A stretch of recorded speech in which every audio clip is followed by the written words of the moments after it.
Chapter 780. Nephew Dongfang, this depends on Xiaoyin's wishes. Feng family had said. Feelings can't be forced. If Xiaoyin agrees, I have no objections. Dongfang Hai frowned, but he quickly relaxed and said gently, I believe Xiaoyin won't object. I don't agree. Shisheng interrupted Dongfang Hai. Dongfang Hai couldn't believe what he just heard. Xiaoyin, I don't agree. Shisheng said word by word. Do you understand? Go back to where you came from. I won't send you off. Xiaoyin. Feng family had to show his magnanimity as the head of the family. How could he chase him away like this? Xiaoyin, are you angry that I didn't come to see you for so many years? Dongfang Hai stood up anxiously. I was training outside and couldn't rush back. But I prepared a birthday present for you every year. Shisheng. What does it have to do with me whether you come back or not? I won't go out in the future. I'll accompany Xiaoyin. Don't be angry. Are you leaving or not? Shisheng's expression was fierce as he said angrily. If you don't leave, I'll get someone to beat you up. Dongfang Hai seemed to be frightened and took a step back. He was in disbelief, as if he couldn't believe that the gentle and soft-spoken little girl in his memory had become so rude. Xiaoyin, how can you say that? Feng family had stood up and walked in front of Dongfang Hai, separating the two. Nephew Dongfang, Xiaoyin has her own thoughts right now. Feelings can't be forced. Don't be anxious. Feng family had persuaded him and Dongfang Hai calmed down. I was too anxious. Feng family had patted Dongfang Hai's shoulder. He actually thought highly of this child. His family background was similar, he was talented, and he had a good personality. If it wasn't for the appearance of the state teacher, he really wanted to marry Xiaoyin to Dongfang Hai. Xiaoyin, don't be angry. We can try to get along for a while. When you like me, it won't be too late for us to get engaged. Dongfang Hai seemed to be afraid that Shisheng would reject him. Then Uncle Feng, I'll go back first. I'll come visit another day. I'll send you off. I wouldn't dare to trouble Uncle Feng. Dongfang Hai politely refused. But the Feng family had something to say to Dongfang Hai, so he had to send him out. Shisheng looked thoughtfully at the two disappearing figures. This time Dongfang Hai had actually come for her.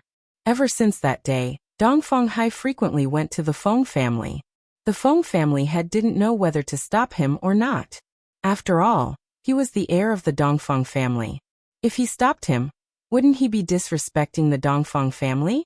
Shisheng was a little annoyed with Dongfang Hai, and wanted to find an opportunity to beat him up. When Shisheng heard that Dongfang Hai was here again, he asked his men to bring him to a secluded place. She walked over slowly. Before she even got close, she heard an aggrieved voice. Brother Dongfang, why didn't you come to see Chi-Chi when you came back? I've been a little busy recently, so I apologize to young Mississippi. I'll apologize to young Miss another day. Dongfang Hai was still very polite. No need. I didn't mean that. It's just that I haven't seen Brother Dongfang in a long time. Feng Chi-Chi's voice became softer and softer. Shisheng stood in the distance and listened to their conversation. Feng Chi-Chi obviously liked Dongfang Hai. No wonder she was targeting him. Feng Chi-Chi and Dongfang Hai talked for a while before leaving. Shisheng looked around. There was no one. She immediately rushed out. Dongfang Hai saw Shisheng coming over and smiled gently. Before his smile could spread, he suddenly realized that Shisheng's aura wasn't right. She didn't look like she was here to see him. She was clearly here to beat him up. Little sister Xiaoyin. Little sister Xiaoyin, your uncle. Shisheng rushed over and kicked Dongfang Hai. Before Dongfang Hai could use his mystic qi, he went up and beat him up. Dongfang Hai wanted to resist, but Shisheng interrupted his mystic qi every time. He couldn't use it at all. After beating Dongfang Hai up, Shisheng grabbed him by the collar and pressed him against a pillar. Do you still want to be engaged to me? Little sister Xiaoyin. Dongfang Hai panted heavily. He couldn't even speak clearly. I really like you. You still like me even if I beat you up like this? Dongfang Hai's heart collapsed. Who would like a violent maniac? Little sister Xiaoyin. Can you first let go of me? It hurts. I'm warning you. I don't care what you want from me. One word, nothing. Shisheng's sinister voice smashed into Dongfang Hai's ears. Dongfang Hai's body stiffened for a moment. Little sister Xiaoyin, you misunderstood. I really like you. Like me? Then are you willing to die for me? Die for me to see. Dongfang Hai was terrified. Little sister Xiaoyin. Shisheng let go of Dongfang Hai and wiped his hands with a handkerchief in disgust. You're not even willing to die for me. Why are you saying you like me? Dongfang Hai coughed a few times. He leaned against the pillar behind him and panted. There was still some fear in his eyes. How could he die for you just because he liked you? What kind of logic was this? He calmed down. Little sister Xiaoyin, if I die like this, how can I be with you? I can die for you, but not like this. It's meaningless. Dongfang Hai was very good at saying nice things. Shisheng gritted his teeth. He tilted his neck left and right and clenched his fists as he approached Dongfang Hai. Little sister Xiaoyin. Dongfang Hai retreated. Shisheng was approaching him. He swallowed his saliva and turned to run towards the Feng family's main gate. Idiot. Shisheng didn't chase after him. He just gave him the middle finger. Host, why don't you want to kill him? You want me to kill him? No. But according to your style in the past, you should have drawn your sword the moment you went up. Why did you just beat him up now? This doesn't match your style. Who are you talking to? A voice suddenly came from behind Shisheng. Shisheng. Where's I's sword? Why does this idiot always like to appear behind me? Causing trouble. Talking to a ghost. Shisheng turned around and looked at the person standing behind him. His hair stood on end. Can you not suddenly appear behind me? Are you trying to scare me to death looking for a new lover? So what if you can control space? Inwei. What the hell is a new lover? Inwei replied very seriously. I don't have a new lover. The anger in Shisheng's chest suddenly subsided. What are you doing here? I thought you didn't want to see me? She came and went as she pleased. Shisheng's eyes darkened. The system kept sounding the alarm, reminding her not to be impulsive. This is your Feng Xi, not your pet. Don't keep thinking about snatching him back and keeping him. I came to see you. The corners of Inwei's lips curled up slightly. The aggressiveness on her body faded away. Only calmness was left, like the surface of a lake rippling in the breeze. Shisheng suppressed the restlessness in his heart. Marry me and put me on display. What's the point of looking at me like this? Chapter 781. You want to marry me so badly? Did she eat all the girl's modesty? Shisheng snorted. You can marry me too. I don't mind. The corner of Inwei's mouth seemed to twitch. There seemed to be wind blowing from all directions. Shisheng grabbed her hand and gritted his teeth. You want to run away again? She ran away without saying anything. I don't have much time. I can't stay any longer. Inwei broke free of his hand. Her voice was light and seemed to be filled with affection. I'll come and see you another day. As soon as he finished speaking, Inwei's figure quickly disappeared in front of Shisheng. Shisheng's hand seemed to still be warm from his touch. Cold. It was as cold as 1,000-year-old ice. Just a touch and she felt that her hand was frozen stiff. It didn't feel like this last time. Side mission. Shut up. I didn't accept any side missions. You won't accept any side missions related to Feng Xi? The system was puzzled. Shisheng snorted. It's just related to the identity he used. It has nothing to do with Feng Xi. Stop beating around the bush. Anyway, Feng Xi was either mentally ill or physically ill. She was already used to it. Really used to it. Calm down, calm down, calm down. Master, come back quickly. This host has become a spirit. After Dongfang Hai was beaten up by Shisheng, he didn't appear for a long time. The Feng family's annual exam was approaching. As a young lady who had been skipping classes for a long time, many people were waiting to see Shisheng make a fool of himself. If she was beaten up in the Shisheng exam, it would be a disgrace to the Feng family's head. Such a big family, there were many people competing openly and secretly. On the day of the annual exam, the Feng family's head took some time out to oversee the exam. Shisheng sat in the back corner and watched the disciples fighting in the middle of the field. Third miss. A few people came to Shisheng's side without him knowing. Shisheng glanced at them. Sheng had some impression. These people were the ones from the Devil Flame Ridge last time. Sheng rarely appeared in the martial arts field. Even if he did, he might not meet these people. Therefore, this was the first time Sheng met these people since he came back. "Third Miss, I'm Feng'an. Do you still remember me?" "Yes," Sheng replied coldly. "What do you want?" "No." Feng'an shook his head. "I just wanted to say hello to Third Mississippi." Hearing this, Sheng turned his gaze to the front again. He had no intention of talking to them. They were a little embarrassed. In the end, they each found a place to sit around the Sheng.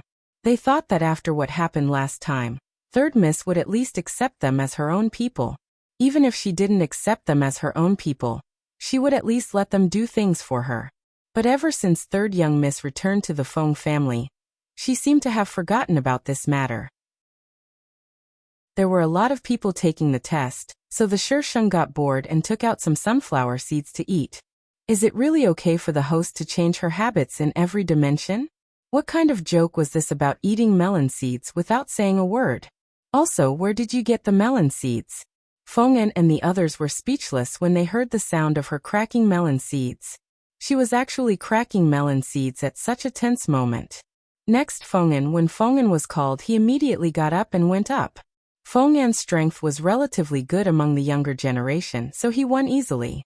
Those who won would be treated better next year, but those who were eliminated wouldn't have it easy. In a big family like this, without a backer like the original host and Feng Qiqi, they had to fight for their own resources. Feng'an passed the test and was relieved. The others congratulated Feng'an, but at the same time, they began to feel nervous about their next test. What are you nervous about? There are only two results. Either you win or you lose. Sheng joined the discussion while cracking melon seeds. As soon as Sheng spoke, the discussion stopped. They all looked at him with wide eyes. "Third Miss, why aren't you nervous at all?" "Why should I be nervous?" Sheng looked a little arrogant. "I won't take away any resources if I lose." Everyone. That made sense. They were speechless. This was the difference between someone with a backer and someone without one. Who told her to be favored? "Third Miss, do you need followers?" They also wanted to be protected. Sheng looked at them with disdain. Nope. The people who were disdained knew it would be like this. How could Third Miss lack followers? "Do you want to win?" Sheng suddenly asked. Everyone nodded. Of course they wanted to win. Which disciple didn't want to win this year's test? This represented their treatment and reputation for the next year. Sheng turned around. "Let me teach you a way." Several pairs of bright eyes looked at Sheng in unison. "What's the solution?" "Show off." Everyone. What kind of way was this? People bully the weak and fear the strong. The more you appear to be afraid of them, the more they will take advantage of you. When you act like you're not afraid of them and show them your trump card, they will be afraid of you and won't dare to attack you. What you need to do is to attack them when they are suspicious and kill them in one blow. The host is talking nonsense again. Do you think everyone is as perverted as you are? Those people were also a little confused. One of them couldn't wrap his head around it and said meekly, "We can't kill people of the same race." This rule existed in many planes. They could compete, but they couldn't kill people of the same race. This would weaken the overall strength of a family. Anyway, I've told you the way. It depends on you whether you can use it or not. Sheng turned back and continued to eat melon seeds. The master leads the way, but the cultivation depends on the individual. I'm such a person with great ambitions. Host, what are your ambitions? Teach people to show off and eat melon seeds? I think you haven't taken your medicine. Hurry up and take your medicine. Why give up treatment? Third Miss, can you give me some melon seeds? He wanted to calm down. Hence, a small group of people eating melon seeds developed in the later rounds. When the people around heard the cracking sounds coming from the corner, they all blushed with shame. How could they eat melon seeds together in such a serious situation? Were they nervous? Soon, someone from the melon seed eating team was called out. He took a deep breath and stood up. His face was tense as he walked down the stage aggressively. In this kind of assessment, there was definitely a big difference in strength. Usually, everyone knew each other well, But now, seeing the confident look on this person's face, the other party immediately felt a little nervous and suspicious. As soon as the two sides stood on the field, the assessment had already begun. According to Shisheng, the man who went down first did indeed scare the other party. He finished the battle quickly and finished off the other party. There was a big difference in strength, so it was possible for anyone to win. It all depended on the opportunity and tactics. Obviously, Shisheng's tactics were very practical here. In the following rounds, these people basically passed without any mishaps, but two of them were eliminated. Everyone comforted him and said that since they passed, they just had to look out for them in the future. Next, Feng Qiqi Fengjin. Chapter 782. Feng Qiqi vs. Shisheng. This was the highlight of the day. Those who were tired from watching the match immediately perked up when they heard these two names.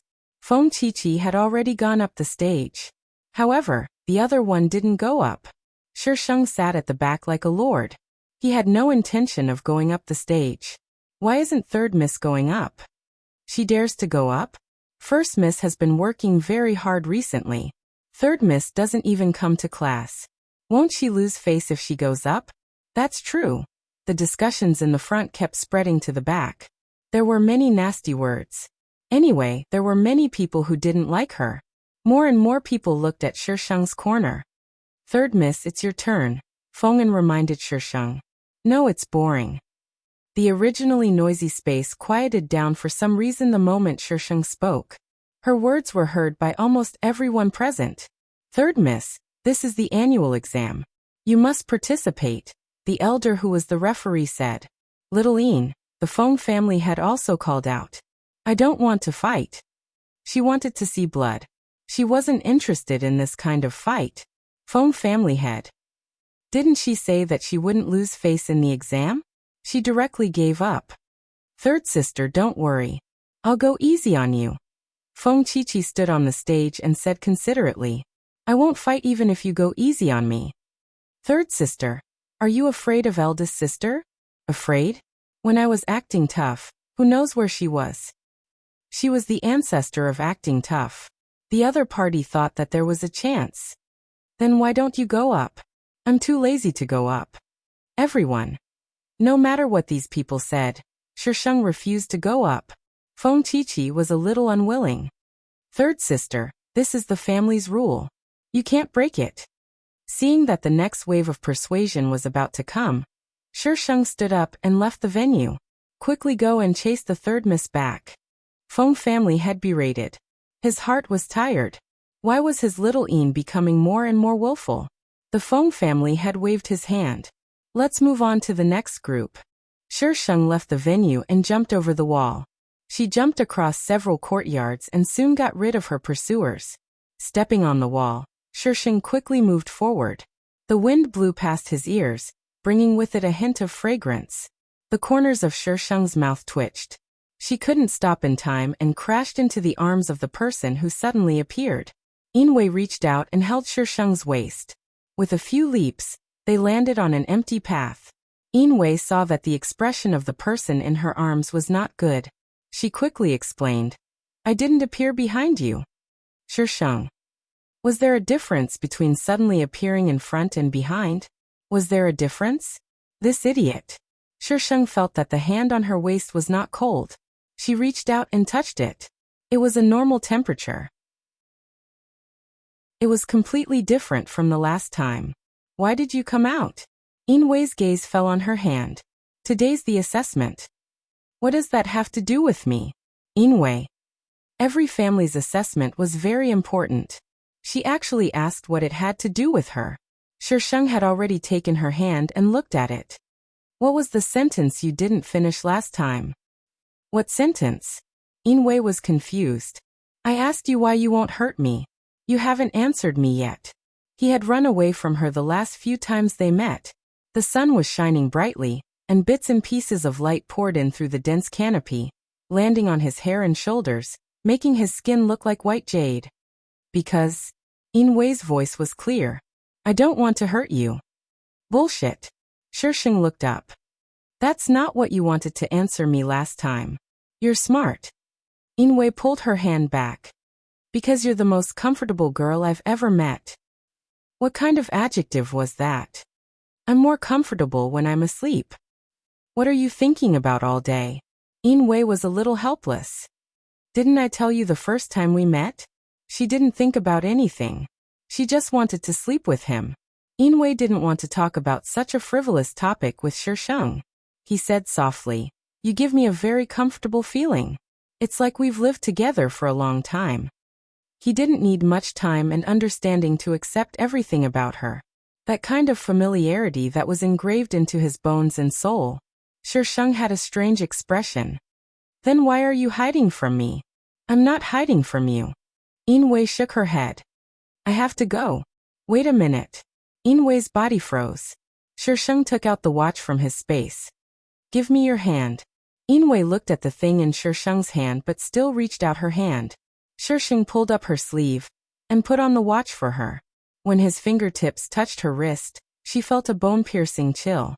Inwei lowered her head and stared at the thing on her wrist that she had never seen before. The part that was touching her skin actually started to emit warmth. "Don't take it off." Shisheng retracted his hand without changing his expression. "Okay." Inwei nodded. "I'm leaving." Inwei's figure flashed, and the space seemed to be distorted. A breeze blew, the leaves rustled, and the shadows on the ground shook. Shisheng stood there for a long time before he turned and walked back to his house. Time limit, spaced rules? Or punishment? Or was it a backlash?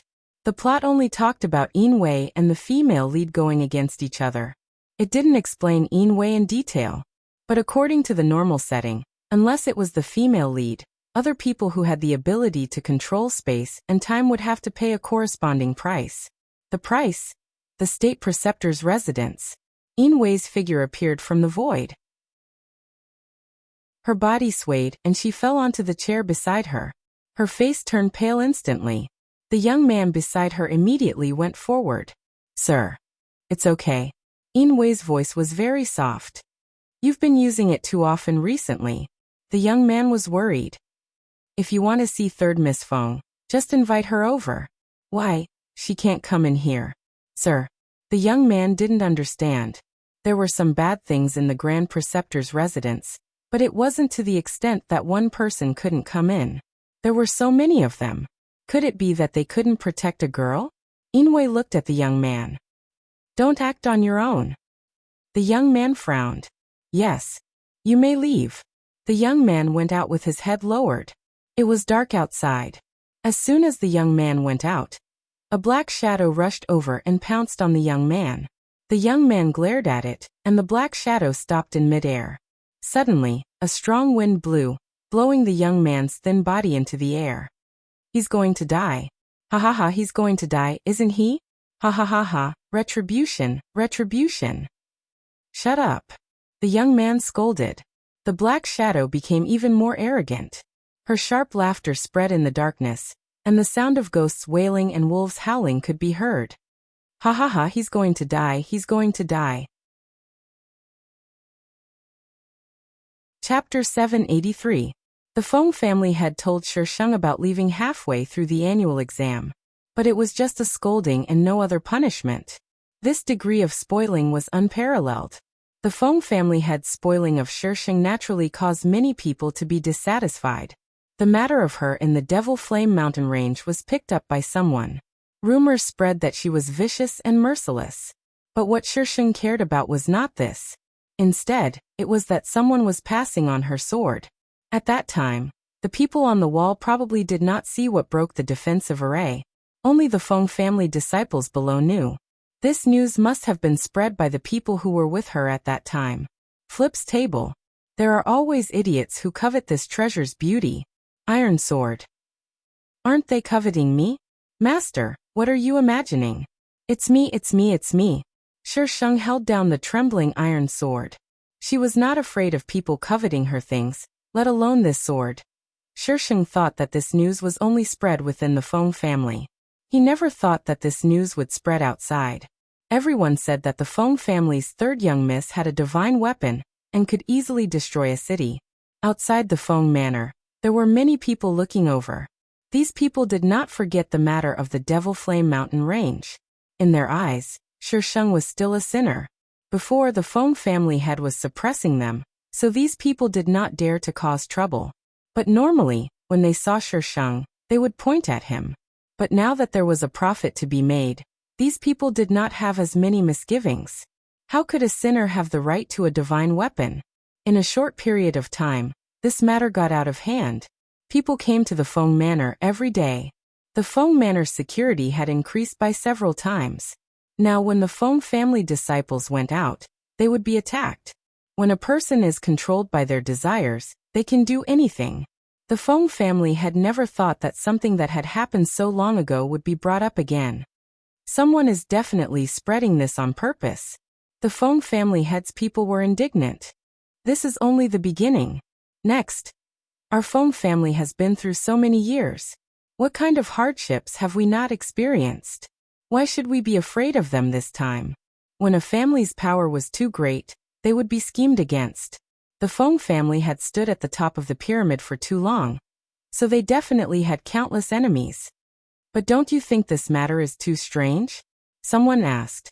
The news spread too suddenly, and it spread too quickly. It didn't take long for the entire continent to know about this. Where's Third Miss? Does Third Young Miss really have a divine weapon? They didn't see Third Young Miss have any divine weapon. I didn't see her. I haven't seen her for the past few days. Everyone looked at each other, a little confused. So what was the situation now?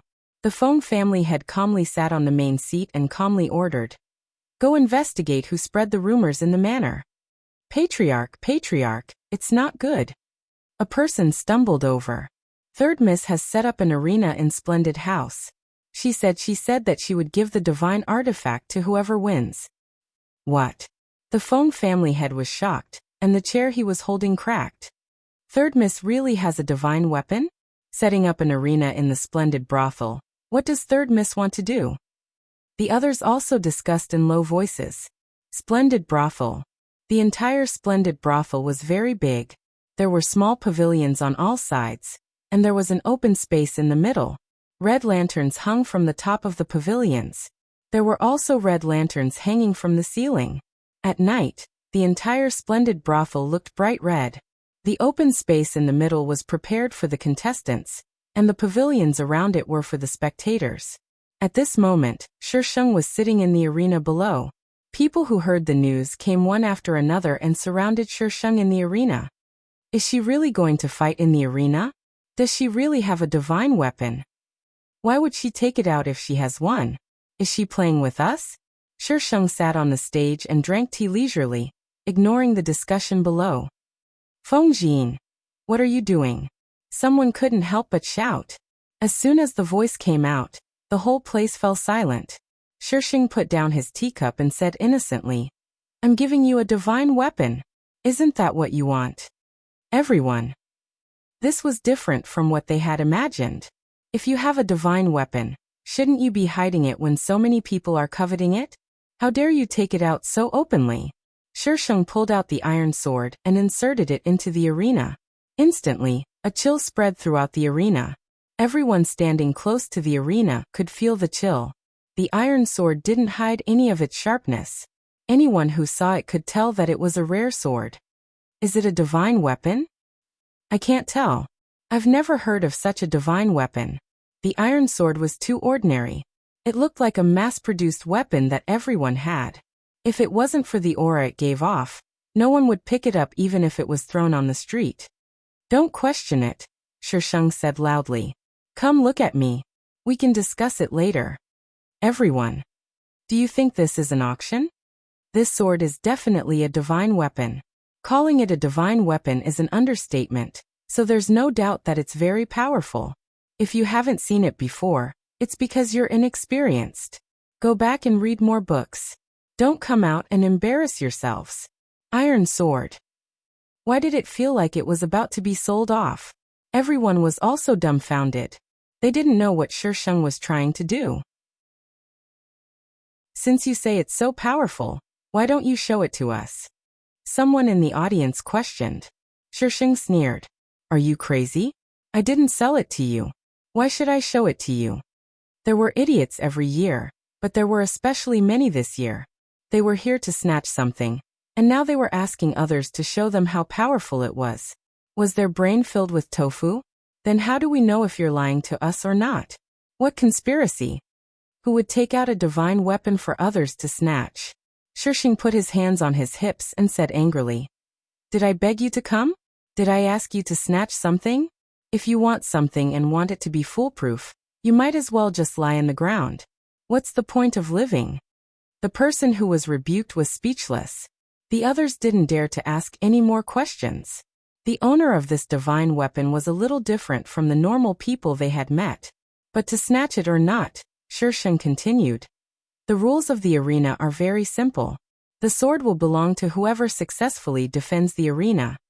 The contract between her and the iron sword was more advanced than the contract between her and the space. The space contract was only a soul contract. After her soul was destroyed, the space could still be used by others. But this sword couldn't be used.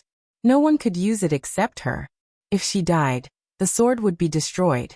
Even if someone took it away, it would just be a broken sword. It was useless.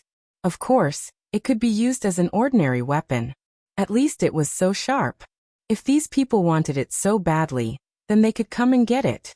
It was useless to get it anyway. What was she afraid of? Chapter 784. Wait a minute. A man squeezed out of the crowd.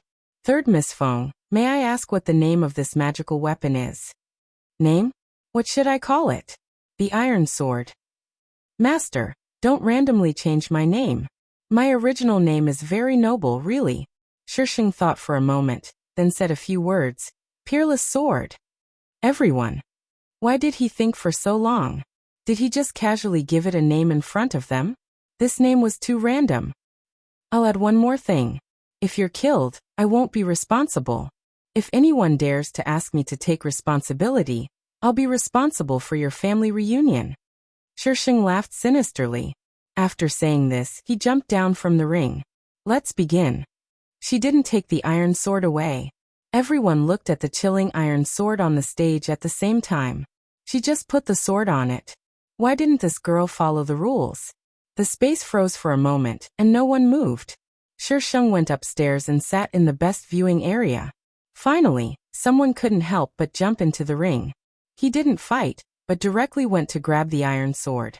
His action stimulated the others, and they all jumped into the ring.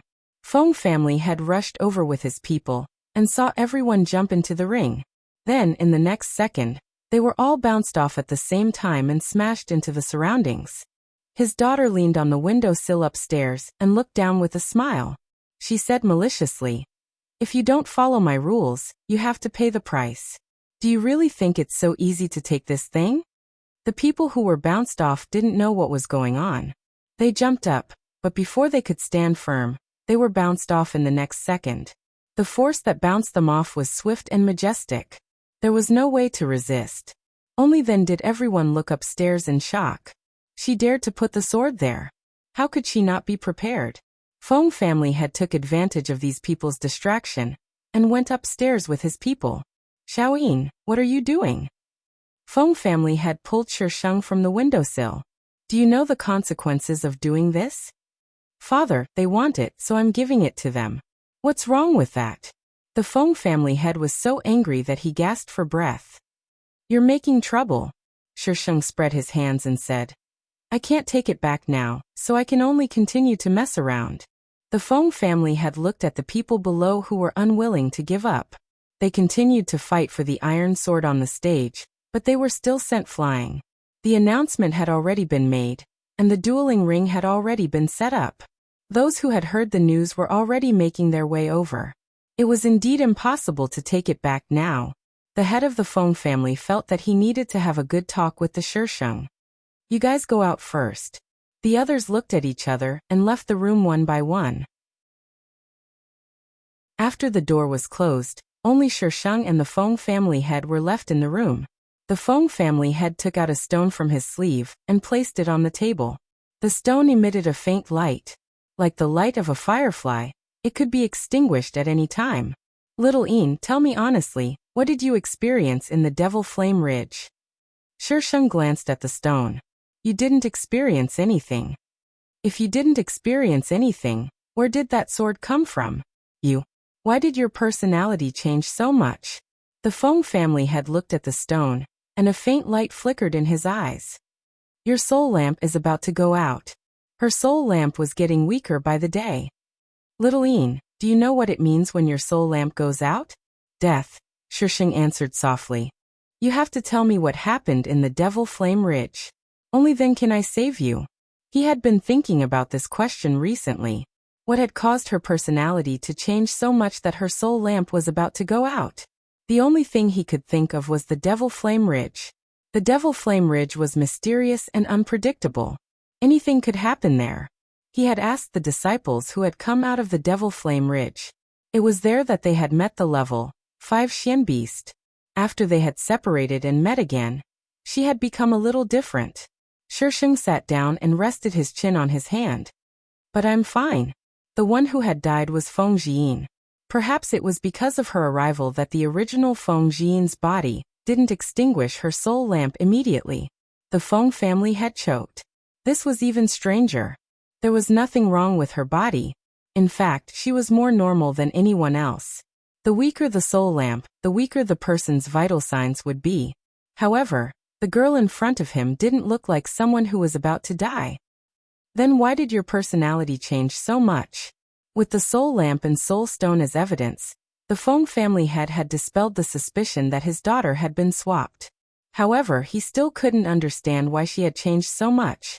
Shisheng tugged at the corner of his lips and said softly, Dad, everyone has to grow up. Human nature is ever-changing. Who knows if a good person who was doing good deeds just a second ago will become a bad person with a record of evil? Shisheng paused for a moment before he started talking nonsense. People are deceitful. They will cover up what they think is bad. Maybe in the past I thought it was better to be like that, but after experiencing some things, I think it's fine as long as you're happy. Why should I care so much? Haha. I don't really want to talk to Feng Jian. Asterisk flips table asterisk. Do you think that everyone is as powerful as you and can do whatever they want? When you're willful, the whole world is your enemy. The Feng family had listened in a daze. He didn't understand what Shisheng was saying. Shisheng had fooled the Feng family head. However, it wasn't so easy to fool him about the arena. Is that sword really a divine weapon? It's the real deal. Why did you let them fight in the arena? Don't you think they're annoying? They wandered around the Feng family every day, so she gave them a chance. Feng family head. So in order to not annoy them, you let them fight in the arena? What if someone really took the divine weapon away? There were countless capable people on this continent.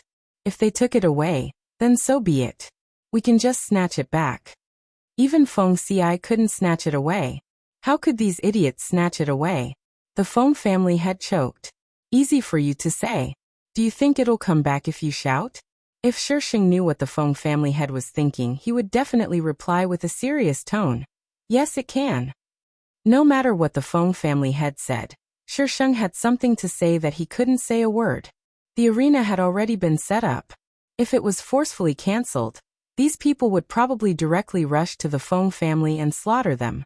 In the end, the Feng family head could only acquiesce to this action. If the Feng family suffered irreparable losses because of a divine weapon, then the gains wouldn't make up for the losses. With a huge family, one couldn't be as willful as these people who were alone. If they died, then they died. There was no need to care. The Feng family had shouldered the entire family. He had to make the right choice for the family. Only the right choice could make the family go further. Chapter 785. News of the Godly Weapon Challenge quickly spread throughout the continent. Many people came for the Godly Weapon. Every day, Splendid House was packed with people. On the third day, Shisheng put up a sign at the door. Anyone who wanted to challenge had to pay to enter. And it was a one-time fee. They had to pay again the next day. If they didn't want to pay, then they would have to wait outside. The consequences of trying to force their way in were usually very tragic. After a few times, No one dared to cause trouble and obediently paid to enter.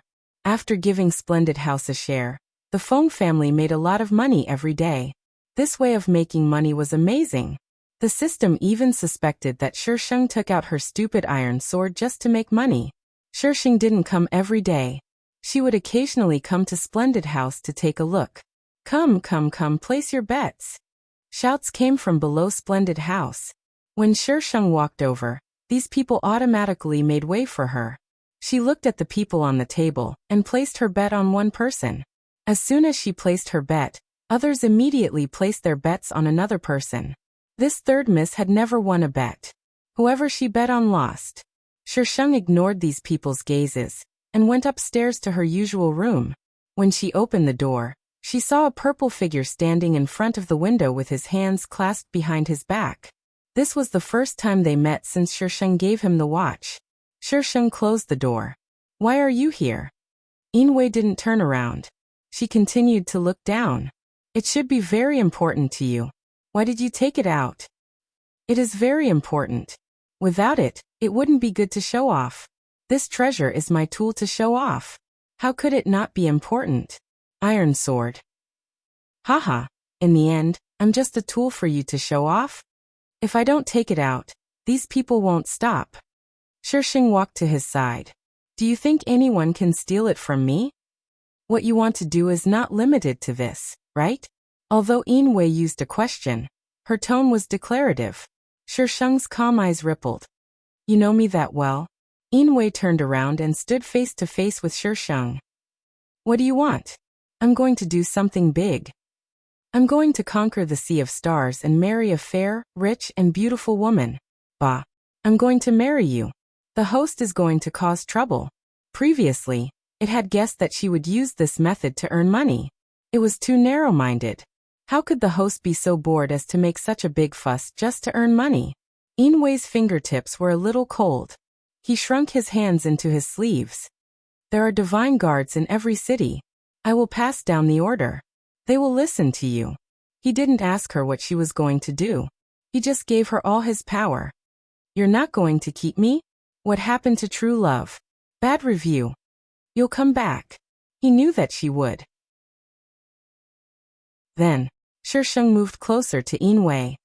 Are you sure you don't want to give me a kiss before I leave? We may not see each other for a long time. Shisheng's claws had already touched Yinwei's arm. Through the material of her clothes, Shisheng could feel the coldness emanating from his body bit by bit. Shisheng frowned slightly. You. The next moment, her lips were covered by someone blocking her words. Yinwei's kiss wasn't jerky. It carried a faint fragrance that swept Shisheng's senses. After the kiss ended, she let go of Shisheng and took a step back. The coldness on her fingertips grew. I have to go. Wait a minute. Yinwei looked at Shisheng helplessly. Her gaze was very serious. Is it because I didn't kiss well enough? Have you kissed anyone before?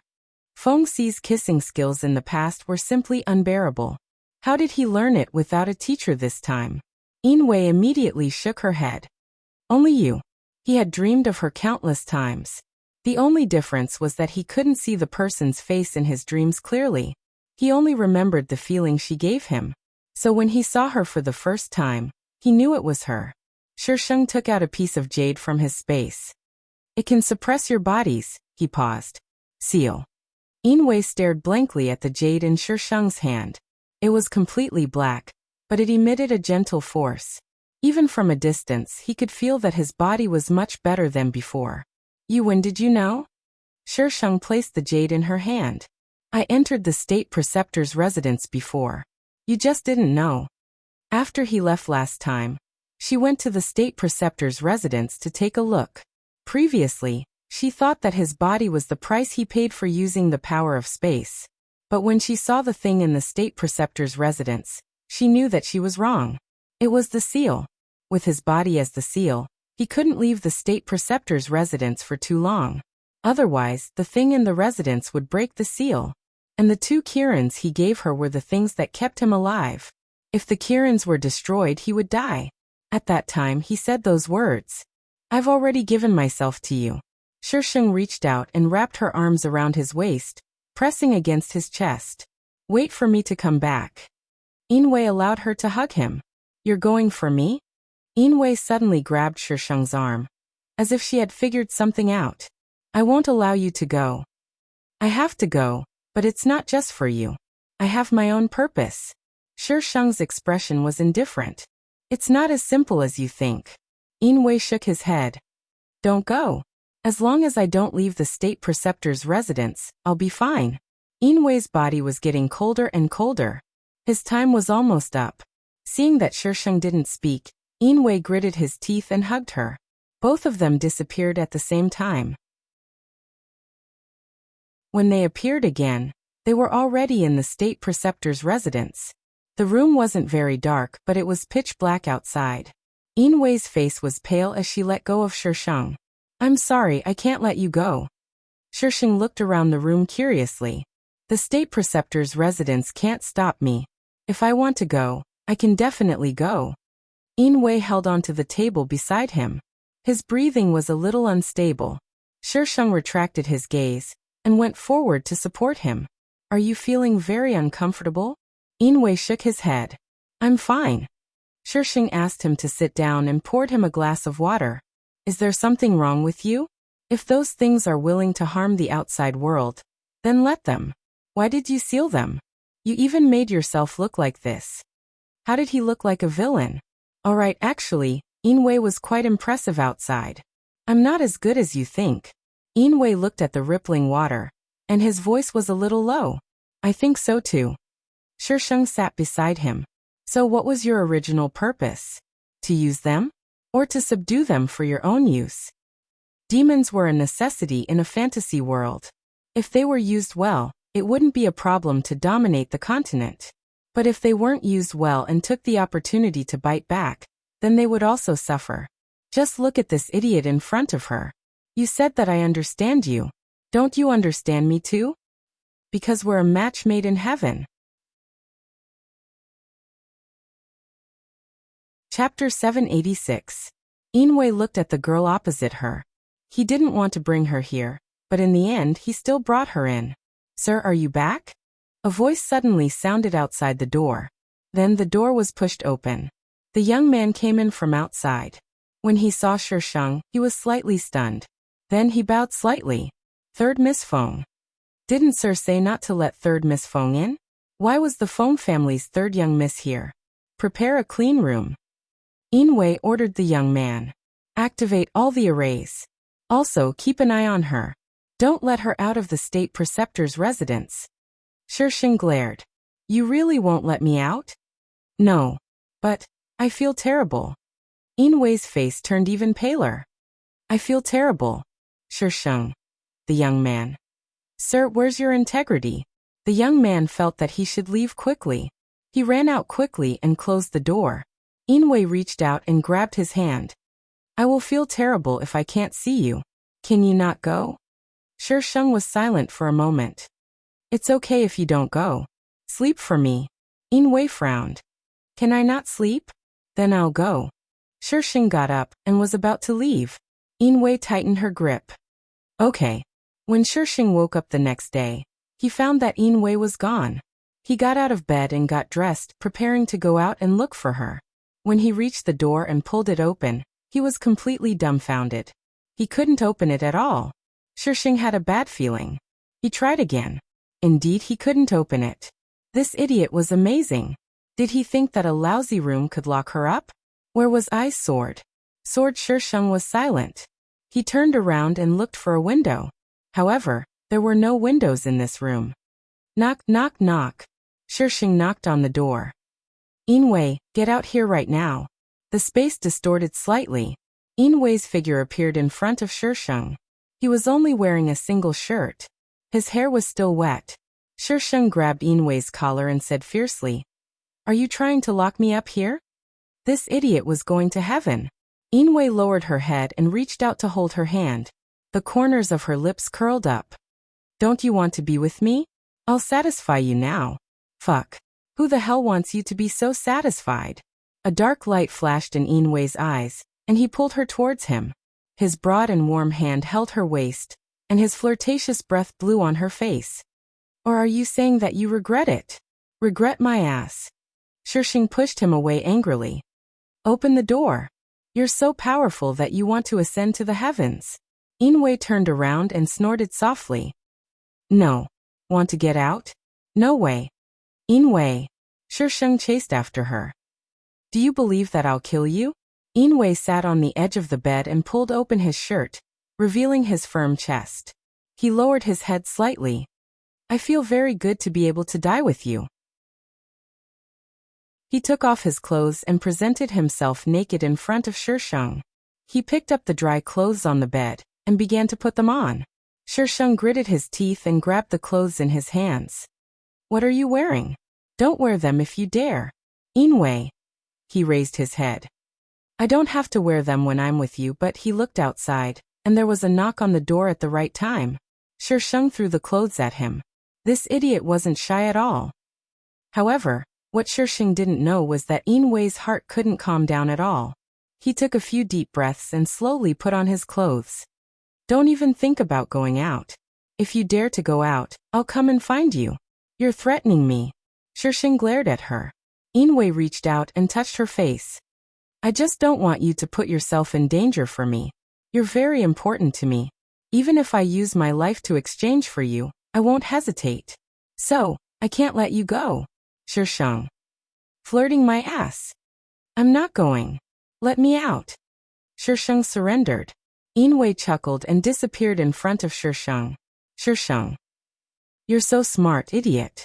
Shisheng kicked the table beside him, and it fell to the ground with a dull thud. She looked at the fallen table for a while, then took out a sword from her space and walked towards the door. She raised her hand and slashed at the door. The blade of the sword actually only left a shallow mark on the door. Shisheng. What material was this sword made of? Although the swords in her hands weren't all legendary weapons, they were all famous. But now they couldn't even slash open a door? Where was I's sword? Shisheng tried again. This time, he used his spiritual power and slashed the door with all his might. The door broke into pieces, and a strong wind with a fishy smell blew in from outside. The bright room instantly fell into darkness. It was so dark that she couldn't even see her own fingers. Shisheng could only feel the cold wind blowing by the door. It seemed like something was flying around her. Shisheng swung his hand, and the long sword pierced in a direction. The thing there retreated quickly, and the darkness receded like the tide. A black aura surged at the door, as if it was extremely angry. It kept moving up and down. A sharp voice came from the black aura. Why don't you have an inner demon? Inner demon? Low level. Shisheng snorted in disdain. You haven't even reached adulthood, and you dare to cause trouble in front of I. You're the low level. The black aura screamed. You're not low level? Show me your human form. The black aura jumped up and down at the door screaming. If it wasn't for Inwei, how could I not have a human form? It's all his fault. I'm going to kill him. Since he cares so much about you, I'll kill you first. I'll kill you. I'll kill you. The black aura's voice echoed in the room. Shisheng's face turned cold, and he threw the sword in his hand at the black aura. The black aura was furious. It went up to the sword, but the sword made a turn. Shisheng looked at the black aura amused. To kill 1,000 enemies, you lose 800 of your own men. You have guts. The black aura was fuming. Why was this woman so difficult to deal with? Its relationship with Inwei was a little complicated, but if it was injured, Inwei would definitely be injured too. It wanted to use her to injure Inwei, and maybe it would have a chance to run out. Just as the black aura was about to continue its attack, Inwei's figure suddenly appeared. She reached out and pulled Shisheng into her arms. They were so close that Shisheng could hear her violent heartbeat. After confirming that Shisheng was fine, his heartbeat slowly calmed down. He turned his head and looked at the black aura that was still lingering at the door. He suddenly raised his hand, and the black aura seemed to be strangled by someone. Inwei's eyes flashed fiercely. If you dare to touch her again, I'll make you wish you were dead. Get lost. Inwei swung her hand, and the black aura seemed to be flung away by someone, blending into the darkness outside. An exasperated scream came from the darkness. Inwei, I won't let you go. Chapter 787. Inwei reached out and hugged Shisheng tightly. It was as if she wanted to melt him into her bones and blood. The holy guards outside retreated, not daring to disturb them. Don't do this again. Inwei's voice was a little dry. Shisheng could feel the trembling from his body. It was as if he was extremely scared and was trembling slightly. I'm not as weak as you think. Shisheng sighed. If it weren't for his body, she would have killed that thing outside. Others might not be able to deal with it, but she had ways. I know. He knew that she was very powerful. But her power had nothing to do with whether he was worried or not. I don't want you to get hurt. Inwei kissed Shisheng's forehead and moved downwards. When Shisheng slept on the bed in another room, she finally realized that she had been tricked again.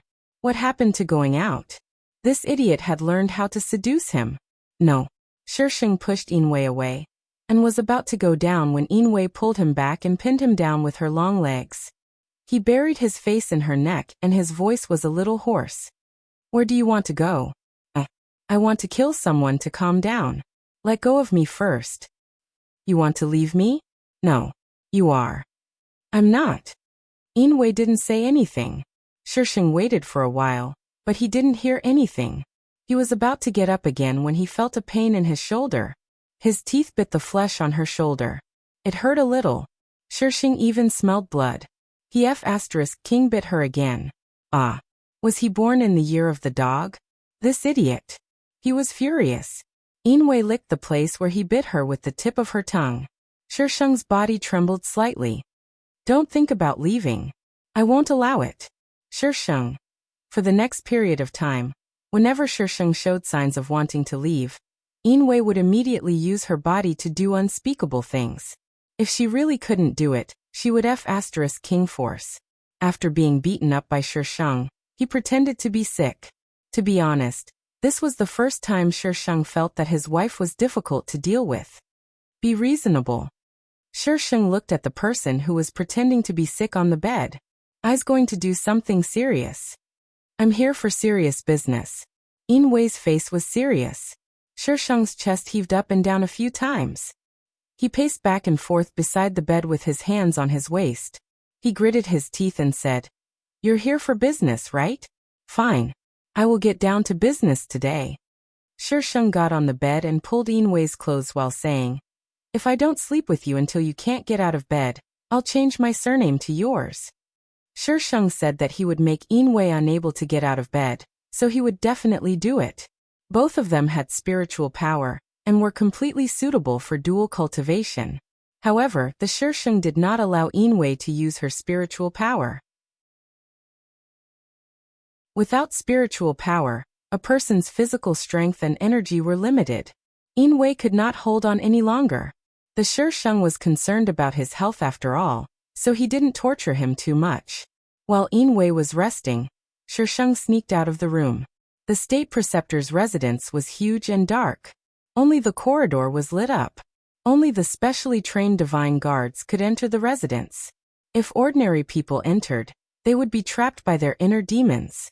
Therefore, there were not many people in the residence. Shisheng walked along the corridor, and soon found that the cloud of black gas from before was floating above a pond. What are you doing here? The moment Shisheng got close, a shrill voice rang out. If you want to lure others over, just scream. Shisheng stood beside the pond and calmly looked at the ball of black gas that was jumping up and down.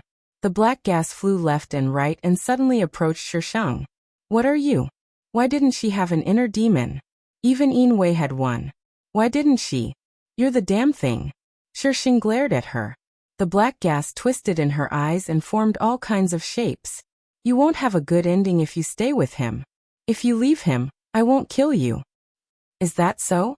Shisheng's lips slowly curled up. The light from the corridor far away reflected her figure. Wisps of black gas flew around her, but none dared to approach her. If you stay with him, I'll kill you. The black gas threatened. Come on. Why would she be afraid of a guy who didn't even have a physical body? The black gas was probably angry.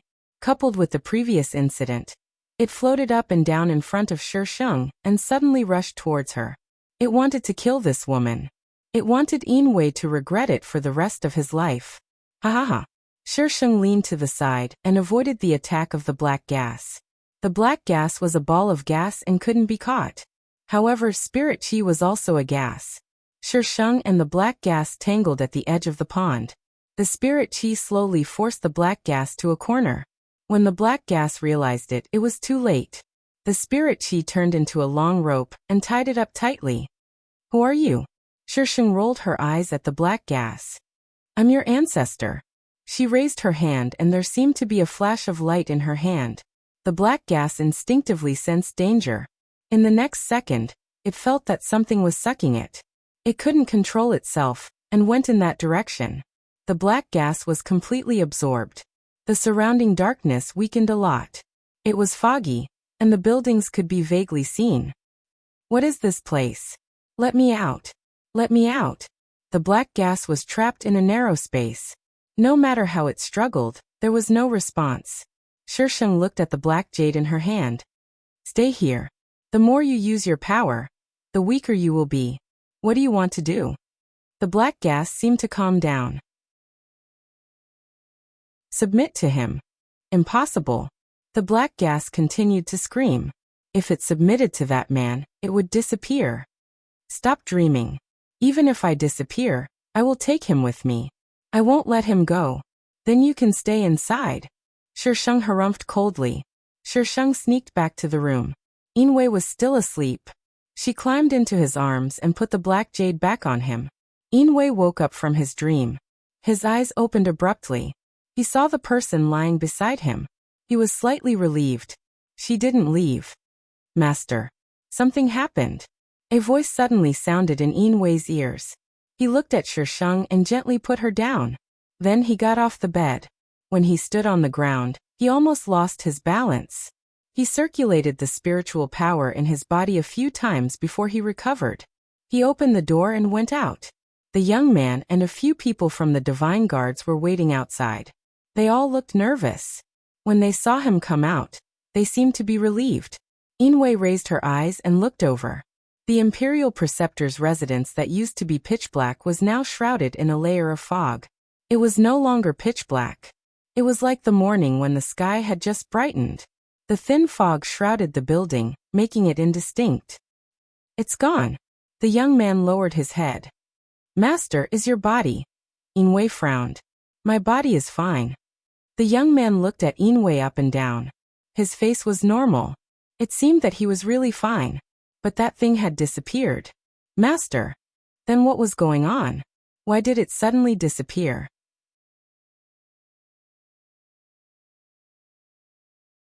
Chapter 788. Inwei re-entered the room. Shisheng was lying on the bed and looking at him. He paused and slowly walked to the bed. Where is it?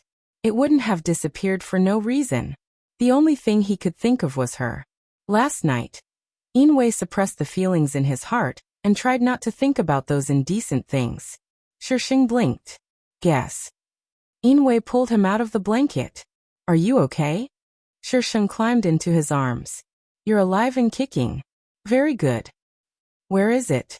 Inwei asked again after making sure that Shisheng was okay. Shisheng pursed his lips and took out the black jade from his clothes. Here, take it with you. You can leave the state preceptor's residence now. Shisheng hugged Inwei's arm. Can you let me go now? I'll take you with me. The black jade was no longer warm in his hand. It was a little cold, but not cold. Why did you? Is it important? Shisheng roughly stuffed the black jade back into his clothes. You have to come with me now. You have no right to refuse. Shisheng jumped off the bed. I've tolerated you for a long time. You have to leave today even if you don't want to. Inwei was helpless. I have to make some arrangements. As the state preceptor, he had important things to do. He couldn't stay in the state preceptor's residence all day. He reached out and touched the black jade. He wasn't sure if he could leave the state preceptor's residence for a long time, but he trusted her. She wouldn't harm him. Shisheng pursed his lips and let Inwei make the arrangements. He didn't want to take the divine guards with him. The divine guards were very worried. If something happened, who would be responsible? But Inwei insisted. The divine guards had no choice. Shisheng had to go back to the Feng family. and inform the Feng family master. Fortunately, Yinwei had sent a message to the Feng family when she kidnapped her. Otherwise, the whole city would be looking for her. When Shisheng went back, he happened to see a few people bringing Feng Yu out of the Feng family master's room. Feng Yu became agitated when he saw Shisheng. B*tch. You B*tch. It was you who framed seventh young mistress, it was you. The aura around Yinwei suddenly changed. The surrounding air surged and stagnated. Feng Yu's face instantly flushed red, as if he had difficulty breathing, and was flailing his hands in the air. Lord State Preceptor, please be merciful. The Feng family had stepped forward. Yinwei didn't want to stop. Shisheng tugged at him, and Feng Yu was instantly able to gasp for breath. Just now he still had the strength to clamor, but now his entire body went limp and he could only be supported by someone. Take him away. The Feng family head quickly ordered. The rumor that Shisheng had a divine weapon was spread by Feng Yu. He heard it from the people saved by Shisheng. Because he was dissatisfied with Feng Qingqing, he spread the news. Shisheng just came to say goodbye to the Feng family head, and he finished quickly. Although the Feng family head was worried about him, he couldn't stop him at all, not to mention that the state preceptor was on the side. Shisheng had left the iron sword here. Now the splendid brothel was still in full swing. Many people from the continent were attracted to this place. Devil Flame Mountain Range. It had been a long time since the last time the Xian beasts ran, but the traces of that time could still be seen.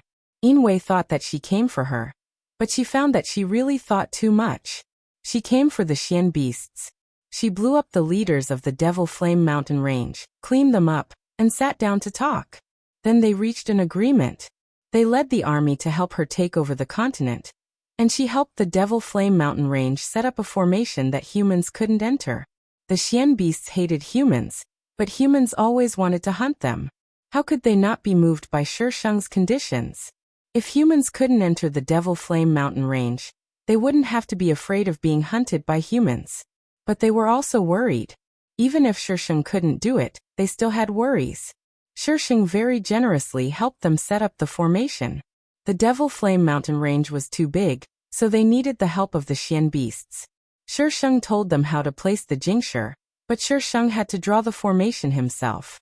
If the Xian beasts knew how to draw the formation, she wouldn't have to come.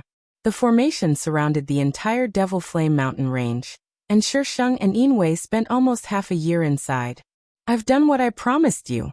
After the deal is done, I'll help you start the next layer of the formation. Shisheng looked at the humanoid beasts in front of him. One of the men with leopard print ears said, "The shortest is 3 months, the longest is half a year." How big were the Xian beasts in the Devil Flame Mountain Range? Not even 1/10 of the Xian beasts that went out last time. They hid in the Devil Flame Mountain Range, and were bullied and hunted by humans. The biggest reason was that they didn't want to bow down to other races, so they were always at a disadvantage. But this time, Shisheng's conditions and the way she taught them a lesson made the leaders bow down first. Even if the other Xian beasts didn't agree, they could only listen to orders. The reason why they needed so much time was because the continent's map was very large. I'll wait for the good news.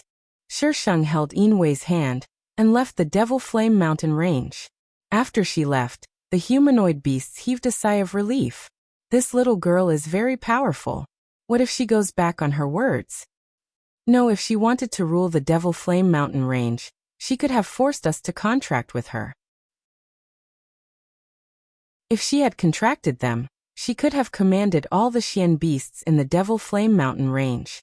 That makes sense. Go back and prepare. The time is set to be 5 days later. We'll set off at the same time. Ha ha ha, this time we can vent our anger. In the past, humans chased us and beat us up. This time, we'll call it the War of Revenge. Returning to the human world again, Shisheng felt like a lifetime had passed. After staying in the Devil Flame Mountain Range for so long, she was a little unused to it. She leaned against Yinwei, and Yinwei habitually pulled her into her arms, not letting anyone touch her. We can finally sleep on a bed today. Shisheng sighed. In the Devil Flame Mountain Range, they could only sleep in caves, and sometimes they couldn't even sleep in caves.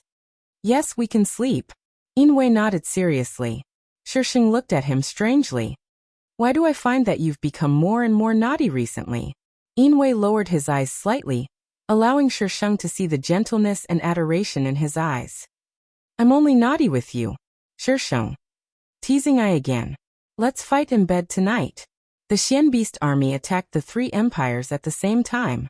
With the Devil Flame Mountain Range as the starting point, they spread across the map. The entire continent fell into chaos. No one knew why the Xian Beasts suddenly attacked and occupied the cities. They only attacked and occupied, and didn't kill indiscriminately. Of course, if they resisted too much, they would definitely be killed. Shisheng and Yinwei were faster than the Xian Beasts. Usually, when they walked in front, the Xian Beasts would attack to the back. Therefore, when they arrived at the main city of the Blue Sky Empire, it was more like Shisheng and Yinwei led the Xian Beast army to attack. The people guarding the city were dumbfounded. There was someone commanding the Xian Beast army? No one had ever said this before. Among the Xian Beast army before, there were no other humans except for humanoid beasts. The strangest thing was, if they didn't see wrongly, the most conspicuous man should be their state preceptor, right? Oh my God, the state preceptor rebelled.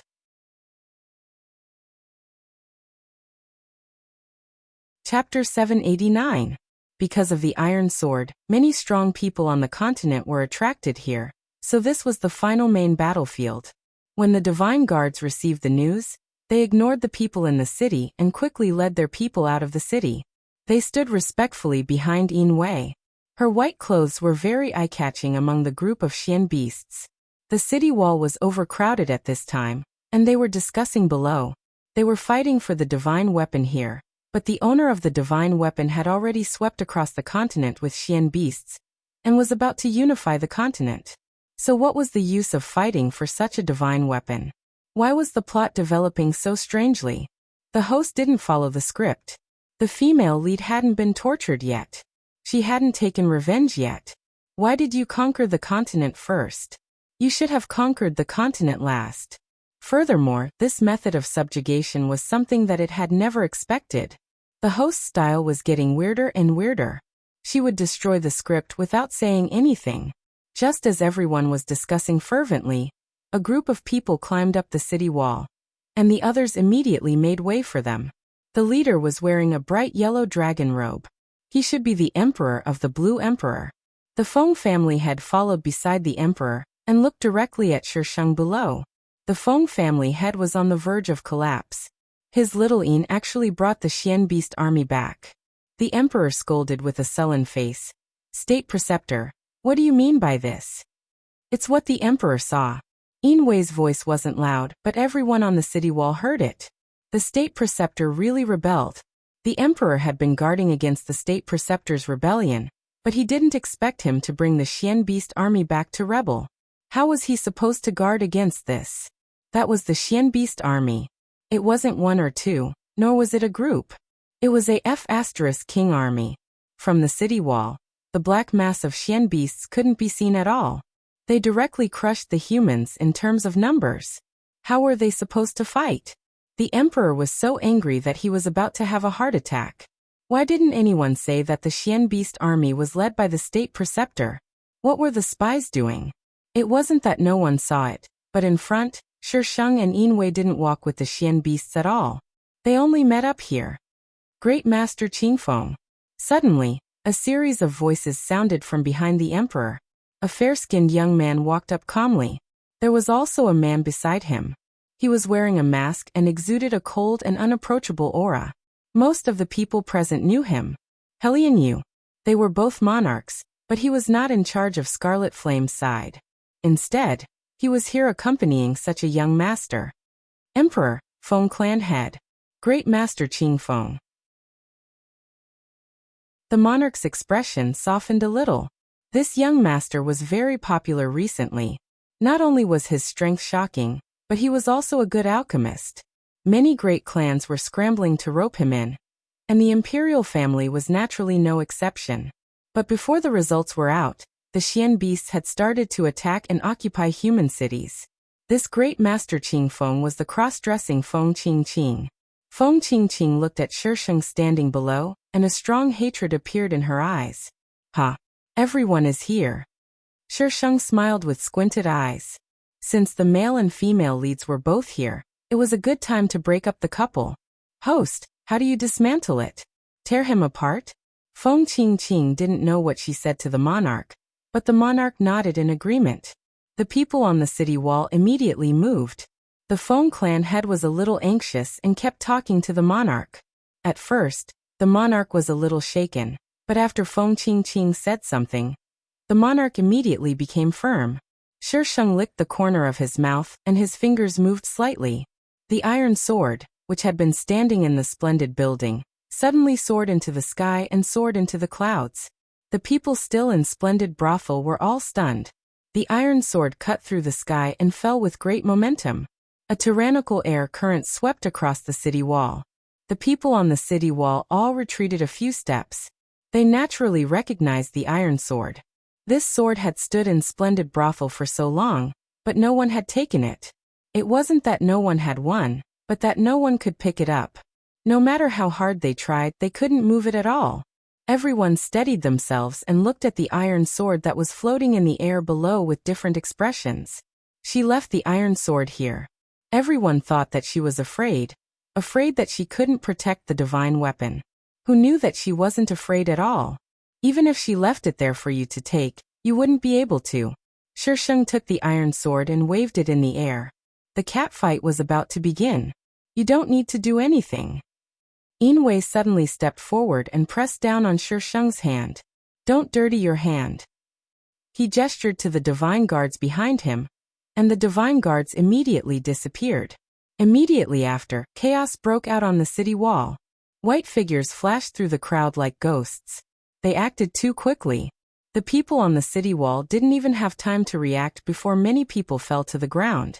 Yinwei pressed down on Shisheng, not allowing him to go up. Shisheng was helpless. He just wanted to go up and chop the female lead and break the couple. Be good. Yinwei firmly held Shisheng in her arms. With a pat on the head, she instantly smoothed out Shisheng's hair that was standing on end. The Xian Beast army also began to charge the city. Feng Qingqing hadn't finished preparing the things she needed to prepare. With the interference of the divine guards and the Xian Beasts, it was too late. Everyone began to retreat. As long as the normal people on the street didn't attack the Xian Beasts were very organized and wouldn't take the initiative to provoke humans. They calmly swept through the streets and forced those people into the imperial palace. The imperial palace was a mess. All the strong cultivators were gathered together to protect the imperial family members. Emperor-Empress rushed to the main hall with her people and quickly walked to Dijun's side. Her wrinkled face was full of worry. Dijun, are you all right? I'm fine. Dijun discreetly pulled away from Emperor-Empress. Why didn't you stay in the palace? Why did you run here? This concubine is worried about Dijun. Emperor-Empress didn't seem to notice Dijun's dislike for her. This concubine heard that the imperial tutor led people to rebel? It's good that they're people. Dijun snorted.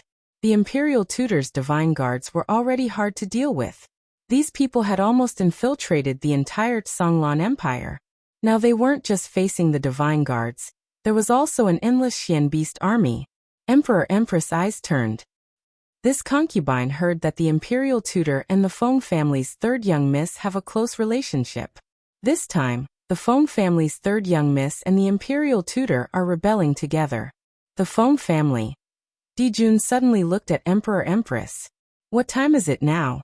Put away your little thoughts. Emperor-Empress' expression froze for a moment after being yelled at by Dijun. After a while she bowed. Although this concubine's words don't sound good, Dijun, do we have any other choice now? They've already fought outside the palace. Scram. Dijun's face was full of impatience. Emperor-Empress was also furious. She shouted at Dijun. You still have misgivings even now. Do you want the entire imperial family to be buried with you? Her daughter is human, but my daughter isn't?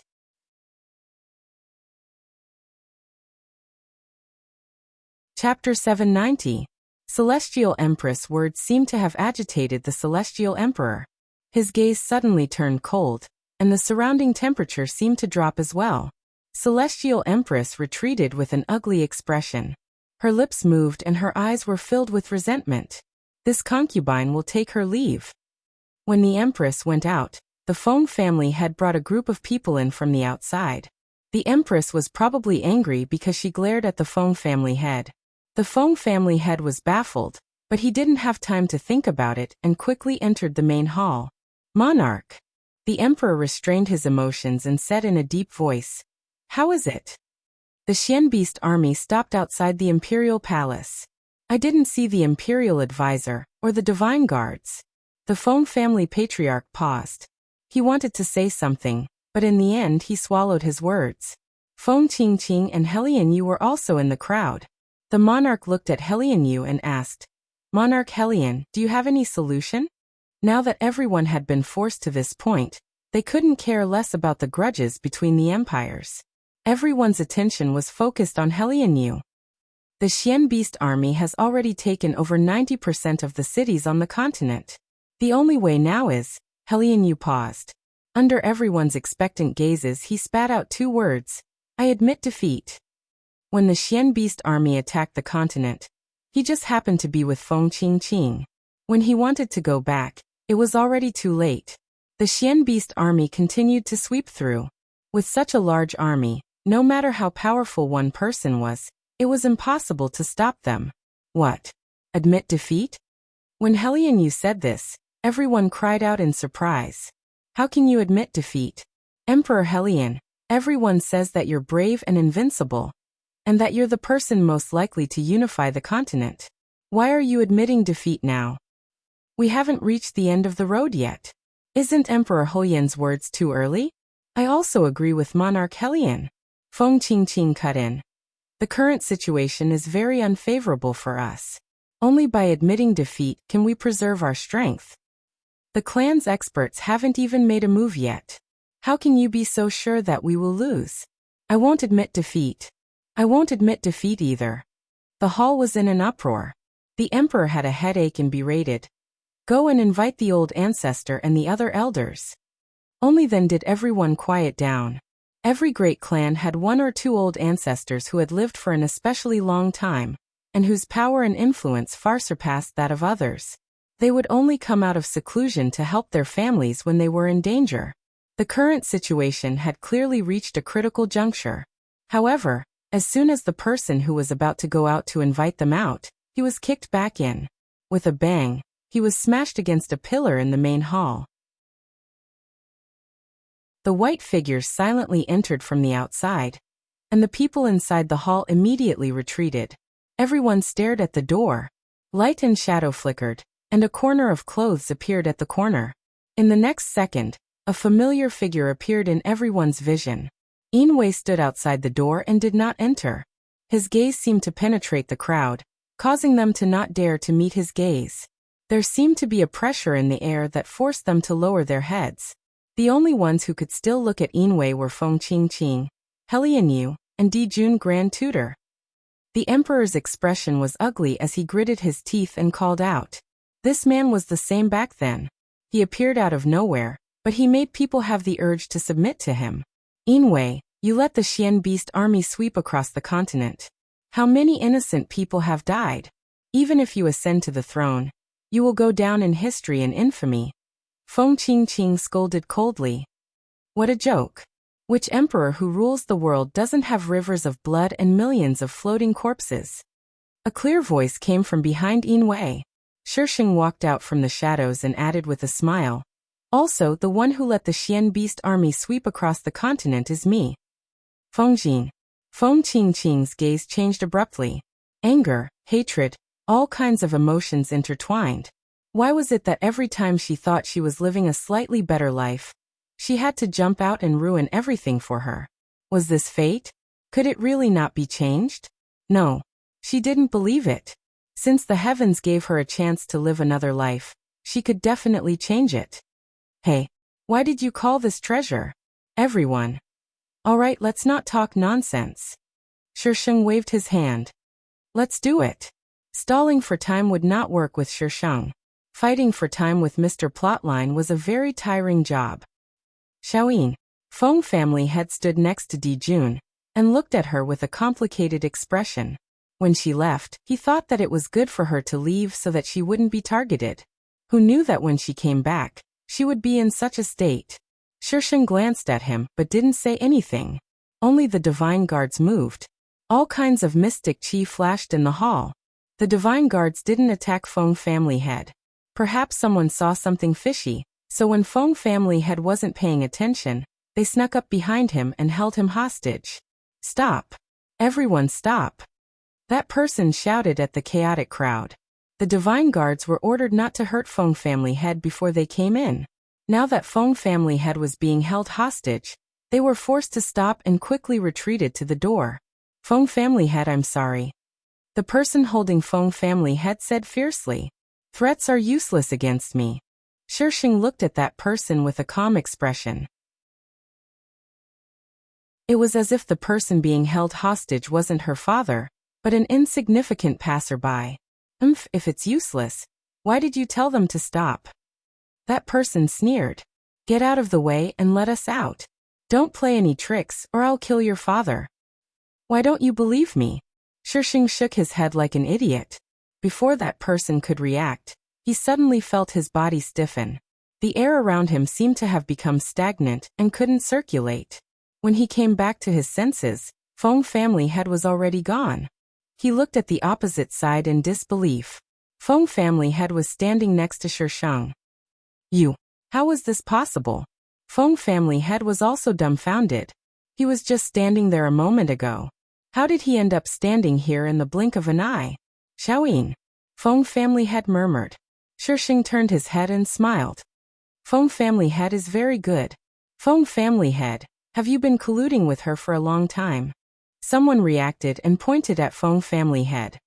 Your Feng family has been wanting to rebel for a long time, hasn't it? Feng family head. There were more and more voices of criticism. In the end, they all guessed that this matter was actually planned by Feng family head. Feng family head was tired. He really didn't want to rebel. He didn't know that his daughter wanted to rebel at all. Moreover, he didn't have the ability to command a great Buddha like the state preceptor. Fengjin. Dijun suddenly took 2 steps forward with a solemn expression. Do you know what you are doing? Shisheng looked away from Feng family head and looked at Dijun up and down. He said faintly, rebellion. Otherwise, did I come here to spar with you? Idiot. Xiaoyin, you can't do this. Feng family head looked anxious.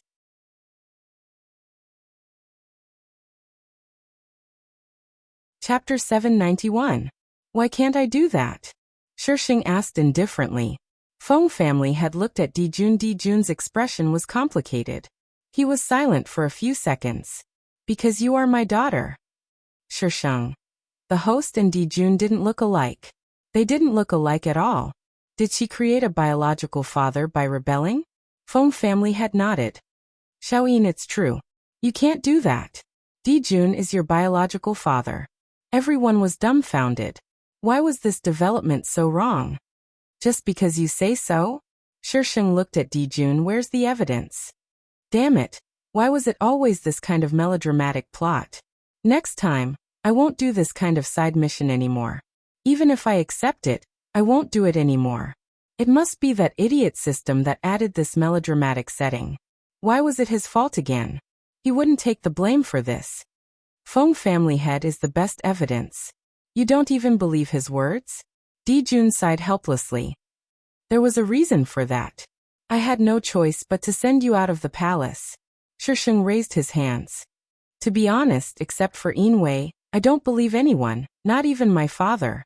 Not to mention, he was only the host's father, not her biological father. It was normal that she didn't believe him. Feng family head was probably hurt. He raised his daughter for so many years, but she didn't believe him. Yinwei was very happy, and the corners of her mouth curled up slightly. Dijun didn't expect Shisheng to say that. He couldn't find any evidence in a short time.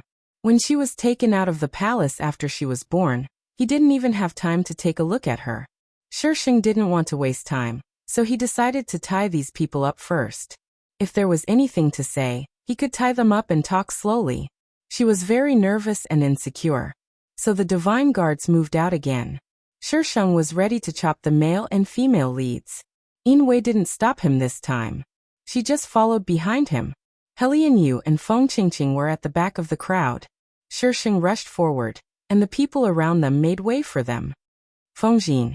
When enemies meet, their eyes turn red. Feng Qingqing practically squeezed out these words through gritted teeth. You're seeking death. I've always been looking for death. Unfortunately, no one can kill me. Even Helian Yu couldn't stand this arrogant tone. A blazing flame appeared in Feng Qingqing's hand, and went straight for Shisheng. She wanted to kill her. Revenge for her past life. Shisheng dodged to the side and hit the flames back with his iron sword. Although the flames were successfully pushed back, Shisheng felt a rebound force on his arm.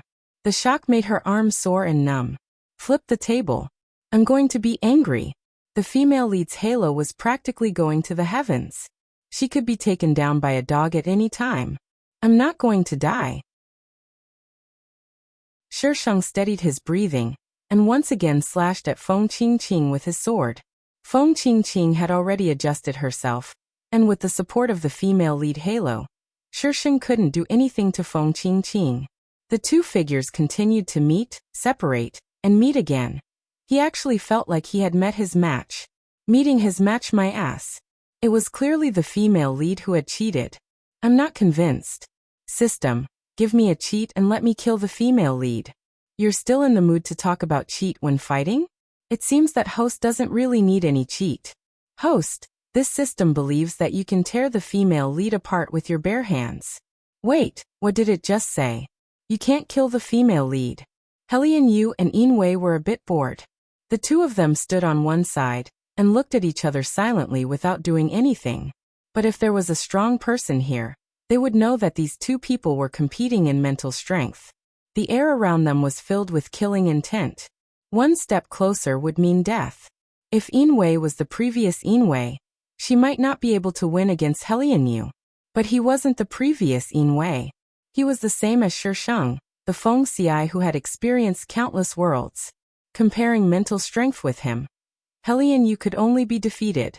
If it wasn't for Helian Yu's male lead halo, he probably wouldn't have been able to hold on. Helian Yu's expression became uglier and uglier. Cold sweat seeped out of his forehead. He didn't expect this man to be so strong. Bang! The sound of the explosion was accompanied by a shock wave that swept through the entire hall. Yinwei was affected by the shock wave, but she didn't have time to defend herself. Just as she was about to resist, her wrist suddenly heated up. A warm current instantly flowed from her wrist to her limbs. The shock wave was instantly dispersed and flowed around her body. Helian Yu wasn't as lucky as her. His figure was forced to retreat a few steps. Yinwei took the opportunity to attack. Helian Yu quickly withdrew his mental strength. He quickly retreated to Feng Qingqing's side, who had been flipped over by the shock wave. Holding her, he quickly broke open the window and jumped out. Shisheng rushed out of the smoke and dust, and went straight to the window. But it was empty outside. There was nothing. Fuck. She ran again. Yinwei rushed to Shisheng's side in a few steps and pulled her into her arms. She quickly took her out of the hall. Just as he rushed out, the hall collapsed with a boom. Some people who didn't run out in time were buried under the rubble. Shisheng choked on the dust that suddenly rose. Cough, cough, cough. She grabbed Yinwei's clothes and coughed uncomfortably. Yinwei cupped her face and helped her wipe the dust off her face. Don't rush, breathe slowly. Cough, cough, cough, cough. When the dust entered her lungs, that feeling was sweet and refreshing. Shisheng quickly circulated her spirit energy a few times before she felt better. Yinwei carried her to the ground. The divine guards had already caught everyone who ran out and tied them up. The enormous imperial palace was so quiet that it was like it was in another dimension. He couldn't hear anything at all. Dongfang Manor. Dongfang Hai listened to the reports of his subordinates and looked with melancholy at the gloomy sky outside. From time to time, he could see one or two birds fly by. Eldest young master, should we submit now or... Submit? How could he submit? That person hesitated. Right now the entire continent is controlled by them. There were only two paths left. Either resist to the end and die without a complete corpse, or submit and preserve their strength. Dongfang Hai thoughtfully propped up his chin. After a while his eyes filled with interest. Really interesting. Eldest young master? What was really interesting? Dongfang Hai waved his hand and had that person leave. Once he left, Dongfang Hai's expression became twisted. So angry. This woman never followed the script. No matter what he did, she could always catch him off guard in the next second. He was a gentleman. He couldn't be angry. He had to be calm. Calm my ass. He really wanted to kill her. How could there be a woman who liked to ruin the plot so much? Would it kill her to follow the script? Dongfang Hai narrowed his eyes. However, the more difficult the person was to deal with, the more interested he was. Dongfang Hai no Mubai. That's right, he was Mubai. Mubai gripped the teacup on the table and his fingers slowly tightened. Sheng, let's see who will have the last laugh. Asterisk the last chapter come to ask for votes. Ask for votes. Ask for votes. Don't be careless. Give all of them to me. Love you all.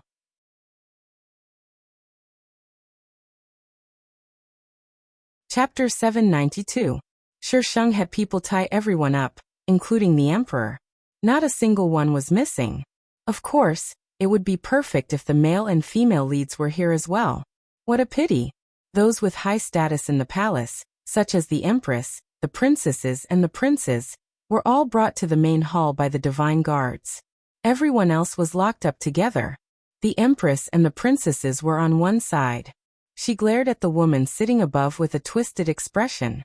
With such intense hatred, it was hard for Sheng not to notice her. The original host didn't have any grudges with the empress, but her hatred was as if she had killed her father. What kind of melodramatic blood was this? I'm not buying it. Feng Jin, do you really want to kill your father? Although the emperor was in a sorry state, he still had the bearing of a ruler. Sheng asked with a serious face. Why not? Why not? Of course not. The emperor calmed down. I know you must hate me, but there was a reason for it. Don't you want to hear the reason? Sheng shook his head calmly. I'm not listening. I'm not listening. I'm not listening. The emperor. Ha ha ha. The empress suddenly laughed. After laughing, her face twisted. This is the little bitch you wanted to protect. Look at her now. Not only did she overturn your country and usurp your throne, she doesn't even acknowledge you. Ha ha ha. This is karma. The emperor's expression turned even uglier. It was as if there were flames of anger burning in him. I should have strangled her to death back then. The empress ignored the emperor's ugly expression and continued. I was benevolent, but I didn't expect to leave such a disaster behind. Shut up. The emperor scolded. Probably because she felt that the situation was hopeless, the empress didn't restrain herself. Instead, she spilled the beans about what happened back then. Sheng held his chin and ate melon seeds as he listened to the empress's eloquent speech. Her mother was a daughter of a concubine in the Feng family. However, she was raised by the Feng family head's mother, so she had a good relationship with the Feng family head.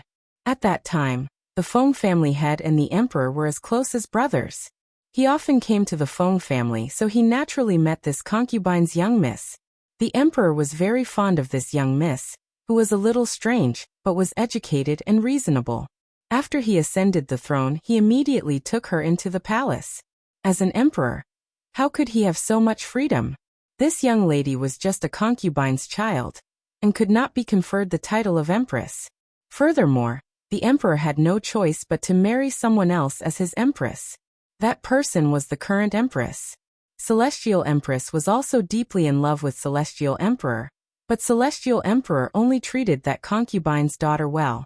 How could Celestial Empress not be jealous? In her jealousy, the Empress did many things to drive a wedge between the two of them. The effect of sowing discord was quite good. By the time this concubine's daughter became pregnant, the relationship between the two had already dropped to the freezing point, and there were many misunderstandings. At this time, Celestial Empress was also pregnant. The Celestial Emperor made it clear that whoever gave birth first would be the future crown prince, regardless of gender. Celestial Empress was pregnant for 2 months, and Celestial Emperor clearly didn't want her child to inherit the throne. Celestial Empress would definitely be unhappy, so she naturally had to make a move. Therefore, When the concubine's daughter gave birth, she bribed the midwife and took the child out of the palace. Celestial Empress only let the midwife take the child out of the palace, and didn't kill the child. She had someone tell Celestial Emperor that the child was a stillborn. There was a tradition in Songlan Empire. If a stillborn was born, it must be sealed immediately, and no one was allowed to see it. It was said that this was to prevent the child from having resentment. In a place like the palace, most children were killed, and the people in the palace were afraid of this point. The midwife took the child out of the palace, but she was intercepted by the Feng family head who received the news. He secretly got rid of the midwife and took the child back to the Feng family. Celestial Empress didn't know about this and thought that the midwife had already taken care of the child. After a period of time, because the child was gone, the concubine's daughter didn't have good health and passed away not long after. I shouldn't have been soft-hearted back then and let a little slut like you live for so long. Celestial Empress angrily glared at Shisheng.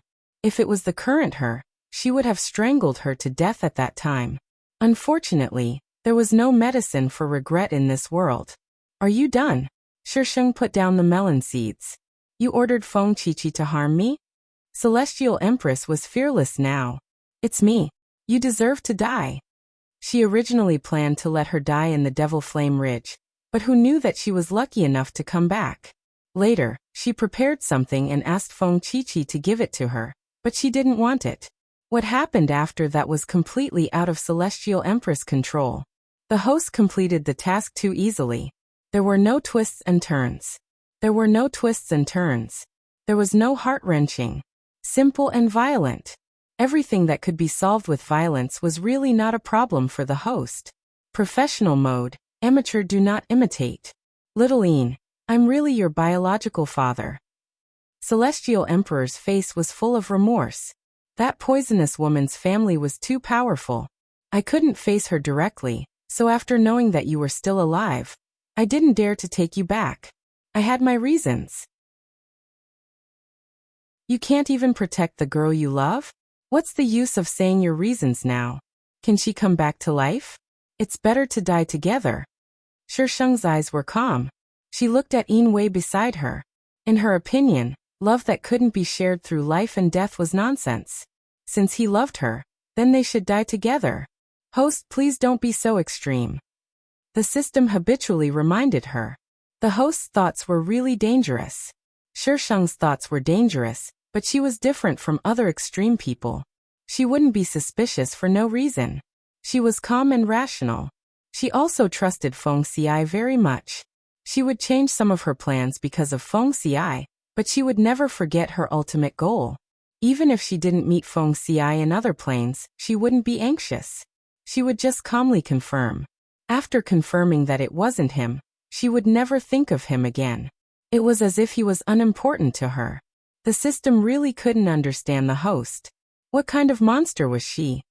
I also want to go with her, but as the Celestial Emperor, the entire Blue Empire. To put it bluntly, you just can't let go of power and wealth. Shisheng interrupted the Celestial Emperor. But this is human nature. It's the same for everyone.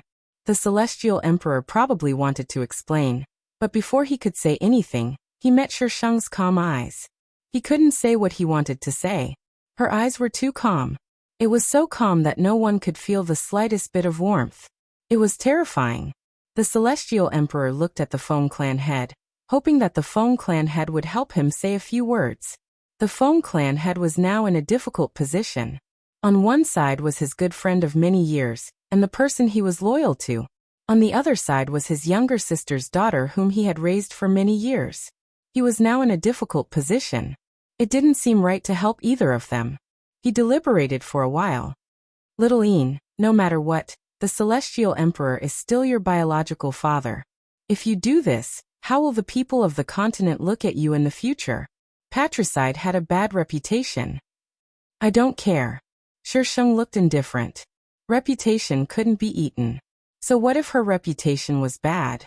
In front of her fist, these people didn't dare to say a word.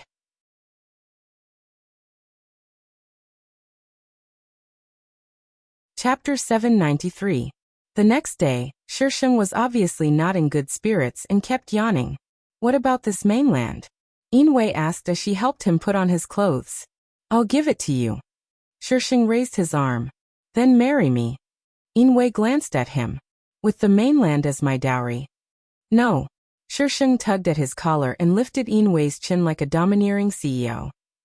With the mainland as your betrothal gift. And then? Shisheng blinked. What else? Who will be the master of the mainland? Inwei moved her chin away and pinched Shisheng's cheek. She didn't have any of a girl's modesty. Shisheng rubbed between his eyebrows. Will you? Inwei leaned closer to Shisheng, and his warm breath landed on her ear. I only want to be the master of the mainland for you. He never had any intention of rebelling, nor did he have any intention of unifying the mainland. He developed his power just to find her. To find the person who kept appearing in his dreams, and making him think about her day and night. Great, he had conquered the mainland, but no one cared about it. Shisheng could only let the emperor out, and let him continue being the emperor. Since you don't want to be the master of the mainland, why do you have to go through so much trouble? Inwei couldn't understand. Shisheng rolled his eyes. To give it to you. Inwei was confused. But I don't want it. He always thought that she was going through so much trouble to conquer the mainland, because she wanted to be the king.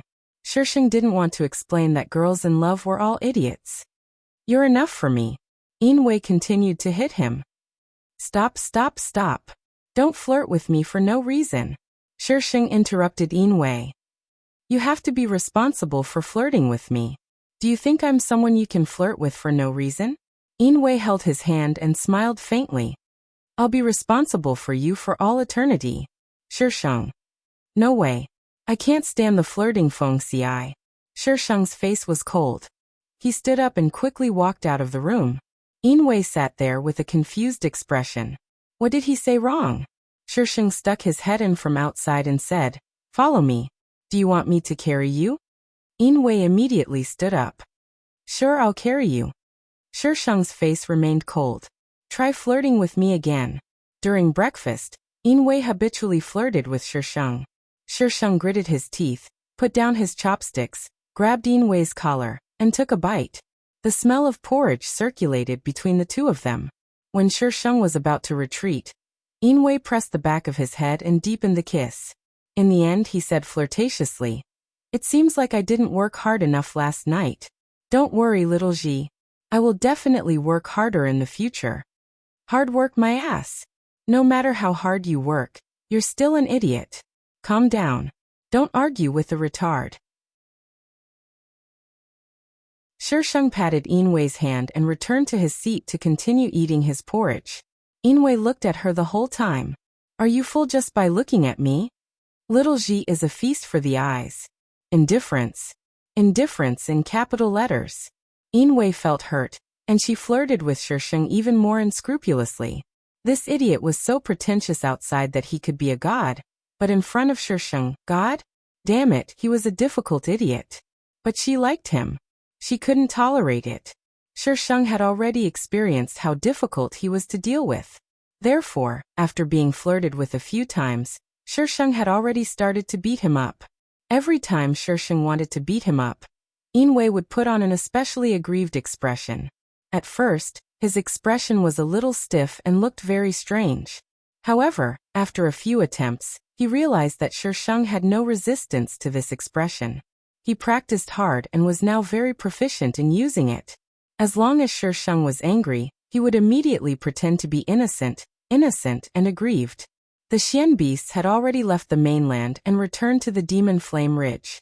Shisheng refused to acknowledge the emperor as his father. After marrying Inwei, he directly left this place. The last condition of going to the Demon Flame Ridge to complete the deal was that humans would no longer be able to enter or leave the entire Demon Flame Ridge. Of course, this was not permanent. Shisheng admitted that he was not that powerful yet. As for how long it could last, she didn't know. Anyway, she had already made it clear that both parties had agreed to it. Now only the female lead and the male lead were left. Shisheng asked the system to locate the female lead's location.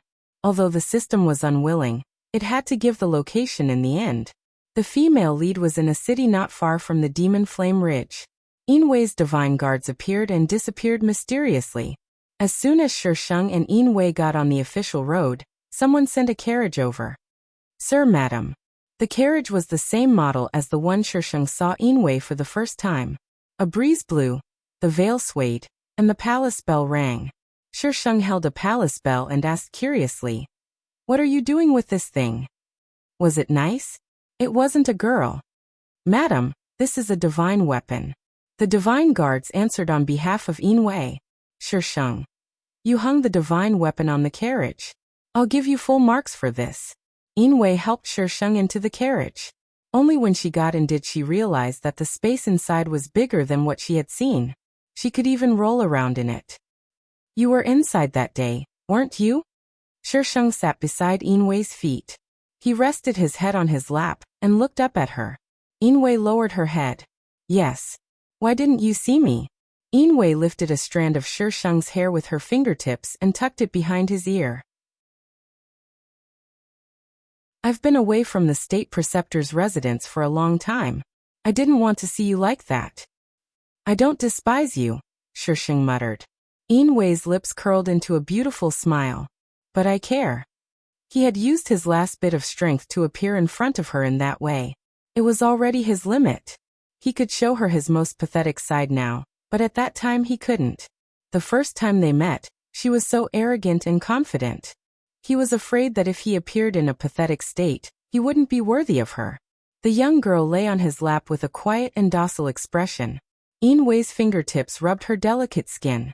Outside the carriage, the palace bell rang melodiously, as if it was summoning from an ancient ruin. The Red Flame Empire no longer existed.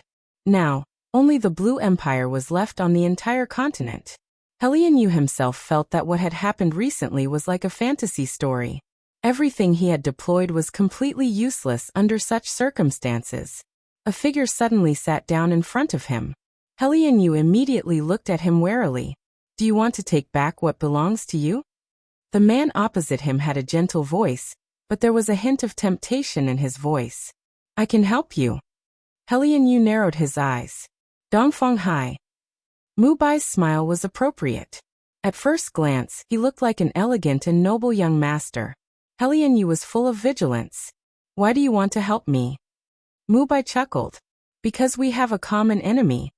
"Feng Jin?" Mu Bai nodded. "It was that little bitch." Lian's eyes turned slightly. "I remember that you're her fiancé. Why? Have you been cuckolded?" "Mu Bai. You're the one who's been cuckolded. Your whole family has been cuckolded." He didn't like that little bitch.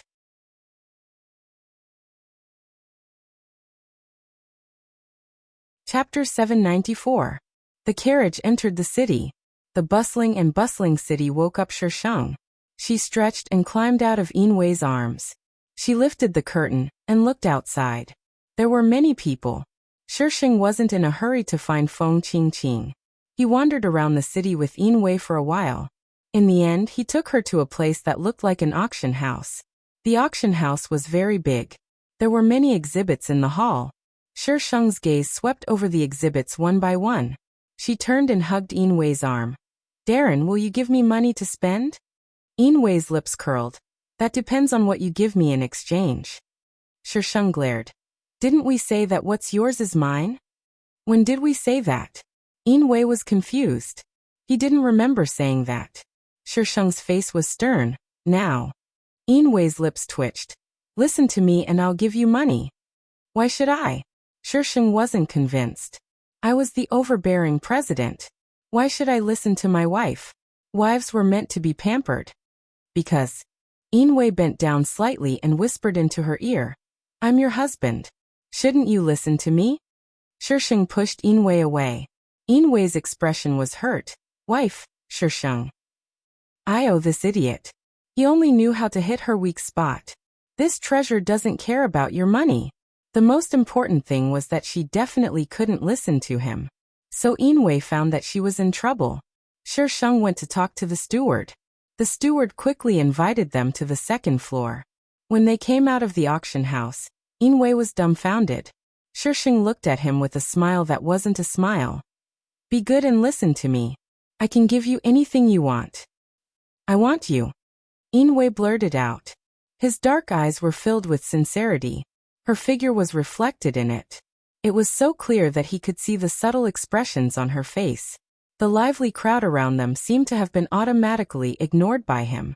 Not a trace of them was reflected in it. She was the only one in his world. Shisheng curled his lips into a smile. His eyes were gentle and rippling like a pool of spring water. Let's go. I'll take you to a restaurant. Inwei.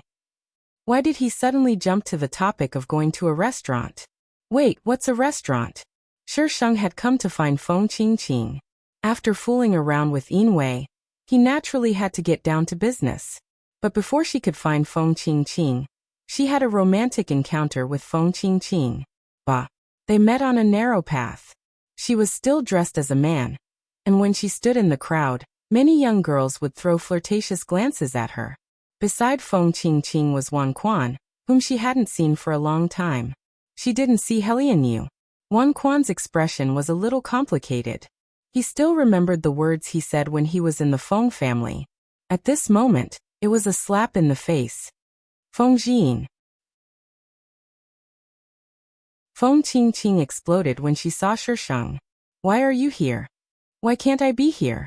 I'm here to look for you, female leader Darren. Feng Qingqing squeezed out a few words from between her teeth.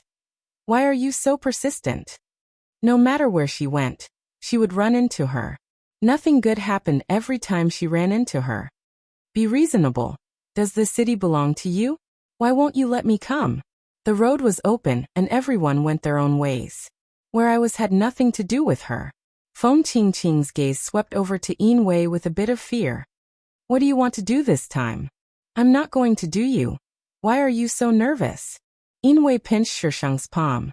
Was this something she could say to an outsider? She could just say it to him at home. Humph. Shisheng pinched back and didn't forget to glare at Inwei. Eyes here for business. Why are you pinching me? What's wrong with you? She was flirting in front of Feng Qingqing. Feng Qingqing felt like her lungs were about to explode. Feng Jiyin, I want a duel with you. Shisheng turned his head. Duel? With just you? He seemed a bit disdainful, but also like he was calmly confirming. With just me? She had to kill her. Her current strength couldn't be said to be the strongest on the continent, but she was definitely the strongest among her age group. She still had so many pills, she didn't believe she couldn't beat her. The female lead broke down as soon as she saw the host. She didn't want to talk. The female lead was fighting with I. Oh my god, so excited. The female lead was the one who started it.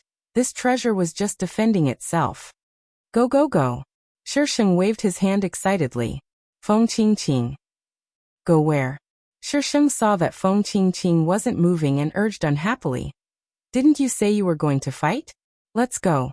What are you waiting for? Get rid of the female lead quickly and go home to sleep with Feng Ci. Feng Qingqing's mouth twitched. Why are you so excited about a fight? Taking a deep breath, Feng Qingqing said. Set the time for 3 days later. Shisheng rolled his eyes. Why do you need to set a time for a fight? It's not a blind date. Set it today. 3 days later. Feng Qingqing insisted. I'm not fighting. So boring, a fight needs an appointment. So what if the female lead is great? Even the country's president isn't so troublesome. Feng Qingqing. How was she supposed to respond to this? Shisheng pulled Inwei to leave. Feng Qingqing gritted her teeth and shouted from behind. Today it is. I'm not fighting. Shisheng waved his hand. I'm going to eat. Pooh. Feng Qingqing was so angry that she almost suffered internal injuries. You're not fighting just because you said you're not fighting? Shisheng took Inwei to eat. Feng Qingqing and Wan Quan followed behind. Inwei glanced at where they were sitting. What are you looking at? Shisheng blocked Inwei's line of sight. Look at me. Just look at me. Inwei laughed. Unlook at you. The waiter quickly served the food. Shisheng put Inwei's favorite food in front of her. Can you change this picky habit of yours? Inwei had an innocent face. Why should I change it? It's like I'm only good to you. Isn't this called being loyal? Loyal. If it's the end of the world, you'll starve to death. This habit was simply poisonous. What end of the world? Yin Wei was even more innocent. It's the end of the world. The mainland will be destroyed, and humans will disappear. Yin Wei suddenly reached out and grabbed Shisheng's hand. I'll always be with you, even if the mainland is destroyed and humans disappear. Shisheng. What happened to not flirting with me? After the meal, Feng Qingqing stopped them when they were about to leave. Feng Jin, can you do it now? Shisheng laughed arrogantly. Do you want to die so badly? I'm not bragging, but I've killed at least a dozen female leads. If you want to die, I can fulfill your wish. You're bragging? You're bragging to the heavens. Feng Qingqing didn't quite understand what he meant by female leads, but it didn't stop her from understanding that she was being looked down upon. She gritted her teeth and said angrily, now. She wanted to kill Feng Jin to avenge herself. 7th Mississippi Wan Quan seemed to want to stop Feng Qingqing, but Feng Qingqing ignored him. Feng Jin, do you dare? Why not? Shisheng was full of confidence. He was going to conquer another female lead. Asterisk little fairy. God, please give me the power to heal. Cherub. This idiot didn't take her medicine again? Shisheng. She took too much medicine. Cherub. Little fairy. I want to vote. You're the one who took too much medicine. Shisheng. Draws sword. Little fairy. Let's fight hand to hand if you dare. Shisheng. Release Feng Ci. System notification. Your little fairy has gone offline. Item recovered. 02222.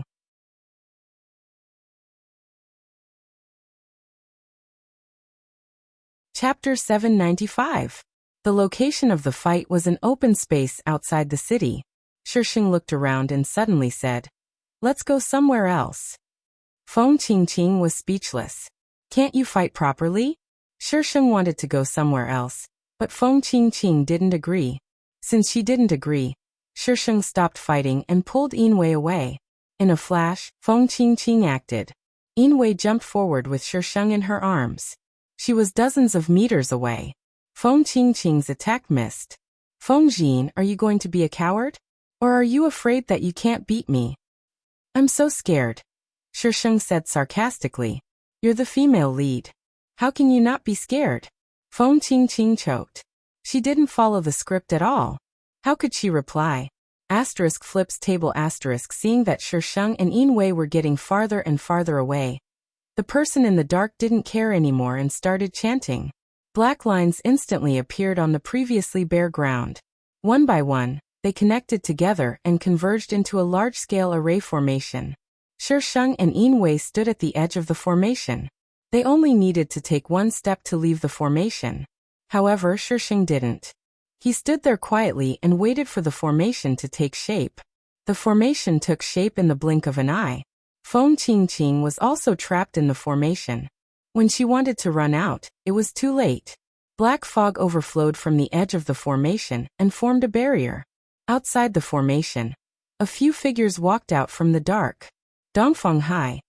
She would recognize the people outside even if they turned into ashes. Helian Yu stood behind Mu Bai. His mask concealed his emotions very well, not revealing the slightest bit. Mu Bai still had a faint smile on his face and nodded like a gentleman. Miss Feng Qi. Dongfeng Hai, what do you want? Feng Qingqing didn't look at Helian Yu. She just glared at Mu Bai with hatred. She could see her child die in her arms with a livid face many times. Miss Feng Qi, don't misunderstand. I'm not targeting you. Mu Bai's tone was gentle. He looked at Shisheng on the other side. Long time no see. Long time no see, Mu Bai. This idiot is here again. Asterisk flips table asterisk have all the patches I made been fed to the dogs? Shisheng's expression was too calm, as if he was not surprised to see him here. Mu Bai didn't dare to relax at all. He didn't want to commit suicide. Suicide was also very painful. Most importantly, such a death was not in line with his identity as a gentleman. Mu Bai calmed himself down. This woman was the best at pretending.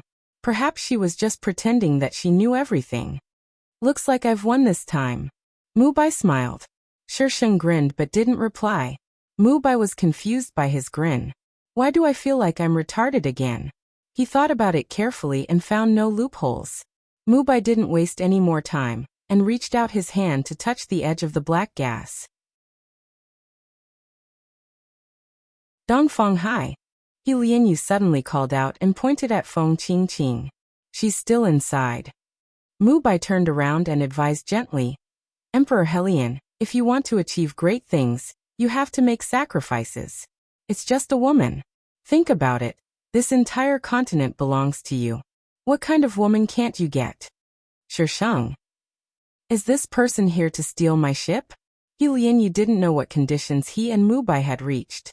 After being advised by Mu Bai, he only looked at Feng Qingqing with pity and didn't stop them. Shisheng shook his head and suddenly turned to ask Yin Wei. One day, if you had to choose between the world and me, what would you choose? Yin Wei's eyelashes trembled and she said confidently, You would give the world to me. There wouldn't be such a choice. Also, he didn't want the world. Shisheng. I give full marks to this self-righteous person.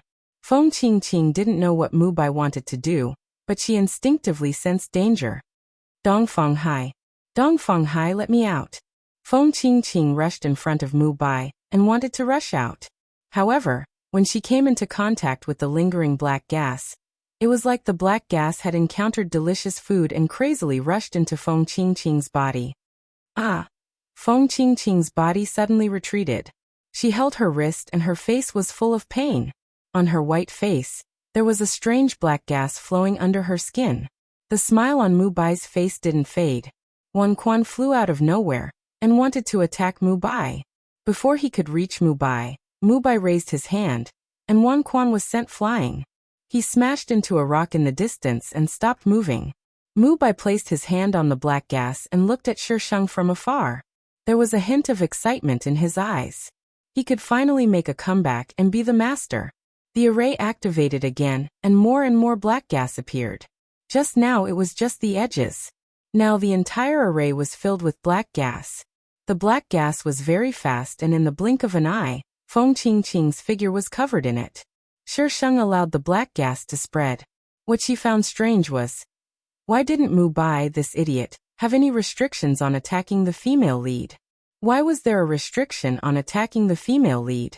This wasn't fair. She couldn't accept it. Host, you're the main point. This idiot wants to erase you. Was I someone he could erase just because he wanted to? Shisheng harumphed coldly. Just as the black fog was about to engulf her, she grabbed Yin Wei and retreated, easily retreating out of the formation. The black gas filled the last gap and blocked Mu Bai's line of sight. Mu Bai held his breath as he stared at the black semicircle in front of him. But it was too quiet inside. So quiet that Mu Bai's heart began to panic. According to her personality, she wouldn't be this quiet. Something was wrong. Chua. Just as Mu Bai was on guard, there was the sound of something breaking through the air above his head and sword energy came crashing down. The cold light of the iron sword flashed past Mu Bai's eyes. He didn't even see how Shisheng appeared and the cold light of the iron sword appeared on his neck. Mu Bai swallowed with difficulty. He had clearly worked hard to cultivate. Why was it still instant kneeling? He couldn't accept it. Calm, gentlemanly, elegant, he was a person of status. Shisheng came out from behind him. Mu Bai? There was no panic on Mu Bai's face. His emotions were very tense and serious. You want to scheme against I? That's not right. It's just a competition. Mu Bai calmly refuted. Hiding behind someone's back is called a competition? Mu Bai's face was still calm. The boss always appears last. Shisheng. That made sense. So why did she appear so early? Should she be the cannon fodder? Flips table. Mu Bai saw that Shisheng was distracted for a moment, and suddenly wiped his neck on the iron sword. Shisheng quickly retreated and didn't let Mu Bai succeed in killing himself. Mu Bai. He wasn't even allowed to kill himself? Mu Bai gritted his teeth and directly crashed into the black gas beside him. Half of his body sank into the black gas. Mu Bai's expression was a little strange. His voice sounded faintly. I will be back. Asterisk Mu Bai. Why is it instant kneeling again? Little fairy, you killed yourself. How can you blame me? Mu Bai.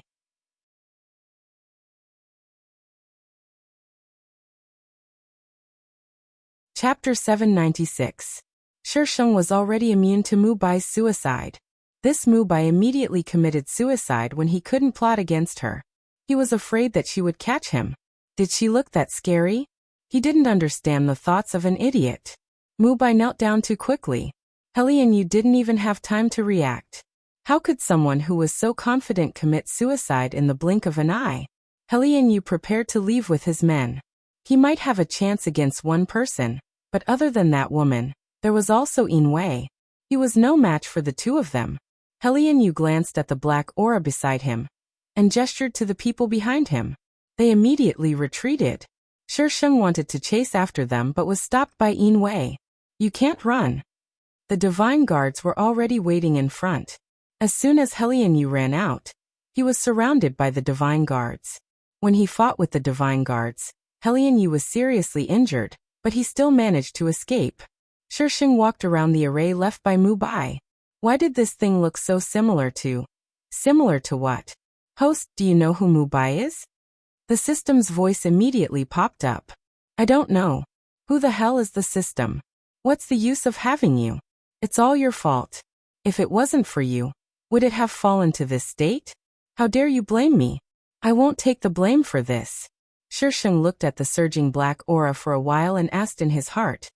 Why is nothing happening to Mubai when he attacked the female lead? The system was silent for a while and answered seriously. It's not that nothing happened. It's just that the force acting on him was reduced. He should have endured it. What did it mean by the force acting on him was reduced? The protagonist's aura can be weakened. The changes made by the host are enough to weaken the protagonist's aura. Therefore, the weaker the protagonist's aura is, the less the external force will be suppressed. In other words, as long as the protagonist's aura was weakened, the male and female leads could be killed? Theoretically, yes. The reason why the male and female leads had such high luck was because they had the protagonist's aura. When they didn't have the protagonist's aura, they were the same as ordinary people. Shisheng's gaze fell on the array again. The female lead was still inside. Go, go, go. Shisheng suddenly pulled Wei away. What's wrong? Wei was confused. It's going to explode. Wei. What was going to explode? Wei was dragged far away by Shisheng. Suddenly, a black aura soared into the sky behind them. A murderous aura instantly tainted the sky. The clear sky was instantly covered with black clouds. That retard is quite capable. Shisheng looked at the scene in the distance, gritted his teeth, and smiled gloatingly. It's a pity that the people of this continent are the unlucky ones. Devil. Wei was not unfamiliar with this scene. Humans degenerated into demons. Give me that piece of jade. Shisheng extended his hand towards Wei. This was the opportunity she had been waiting for. As long as there was murderous aura, she would be able to make the strange thing inside the black jade submit to her, and let Wei absorb it on its own. Wei frowned subconsciously. Shisheng glared at him impatiently. Give it to me. Wei shook his head. If she wanted this piece of jade now, it must be related to this matter. He would not give it to her. Hey. Shisheng grabbed Wei and forcefully took out the black jade. Wait for me here. Shisheng threw this sentence and flew towards the sky filled with murderous aura. In the blink of an eye, he could no longer see her figure. Wei's expression was extremely ugly. He wanted to chase after him. Just as he moved, an iron sword appeared in front of him. The iron sword was like a mirror, showing his current appearance clearly. Wei wanted to go around the iron sword, but the iron sword held the sword horizontally.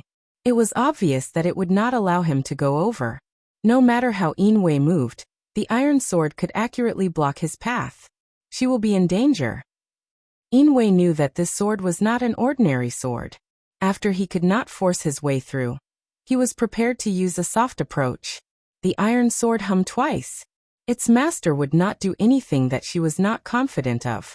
Although she was not afraid of death, she cherished her life. She would not joke about her own life. Since she dared to rush forward, she must have a way to protect herself.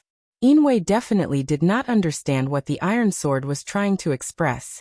Since the soft approach did not work, he was prepared to use force. The iron sword could pierce the sky and break the earth. How could Inwei defeat the iron sword? Inwei already felt that this sword was very strange. Now he felt even stranger. It could unleash such power without anyone controlling it. If someone could unleash its full power, what kind of scene would it be? Inwei felt that those godly weapons that he had heard of in the past were extremely weak compared to this iron sword. Rumble! A deafening sound came from the sky. Lightning flashed through the dark clouds and struck down diagonally from the sky, as if it was going to split the sky into two halves. Let me go over. Inwei was a little anxious. Buzz. No, Master won't let you go over. Just as Inwei was entangled with the iron sword, Shisheng had already collected the murderous aura he needed and was prepared to leave this area. When she turned around, a gust of black aura swept behind her. That violent aura seemed to want to swallow her whole body. Be careful. Shisheng looked at the person who was rushing towards him. The corner of his mouth twitched and he quickly rushed towards her. The black aura behind him was getting closer and closer. A strong wind blew. Murderous intent was everywhere. Shisheng jumped and landed in front of Inwei. He hugged her waist. Inwei immediately used the space to bring the two of them to a safe place. Are you stupid? Shisheng was so angry that his hair stood on end. Damn, how did you learn the female lead's death-seeking skill? Inwei felt wronged. I was worried about you. Shisheng's anger was stuck in his chest. He could not go up or down. After a while he muttered, Damn, I really owed you in my previous life. Inwei deliberated her words and said slowly, I know you have ways to protect yourself, but I don't want you to rush in front of everything. I also want to give you a place to shelter you from the wind and rain. Ha! Shisheng threw the black jade into Inwei's arms. With your lousy body, you will die in minutes. Why are you trying to be strong? Evil spirit was the favorite thing of demons. It could strengthen their strength. If Inwei brought the black jade over, the thing inside the black jade could immediately take over his body. With a trash body, he still wanted to be the male lead and save the damsel in distress. Shisheng wanted to slap him to death. Inwei did not speak for a long time. Shisheng rarely reflected.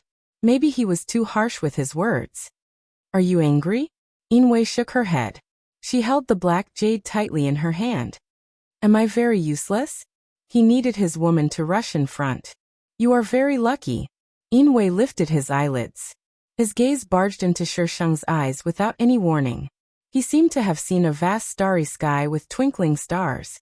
And he was the only one in that starry sky who was closest to her. Her voice passed through the starry sky. It was muffled but fell into his ears. Yet it was extremely clear. No one can make me do anything for them. You are very lucky.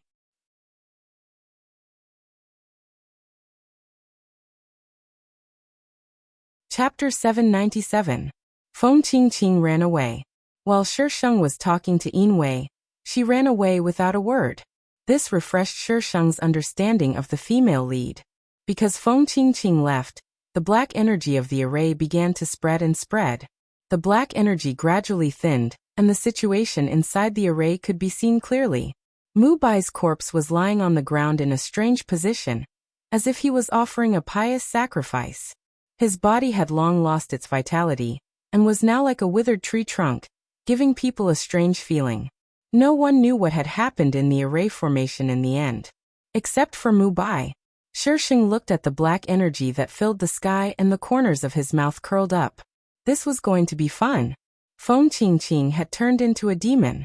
If she couldn't control the desire in her body, she would soon kill people. When that time came, the continent would be filled with blood. Inwei held the black jade and stood beside Shisheng. He looked at her gently as if he wanted to carve her figure into his heart.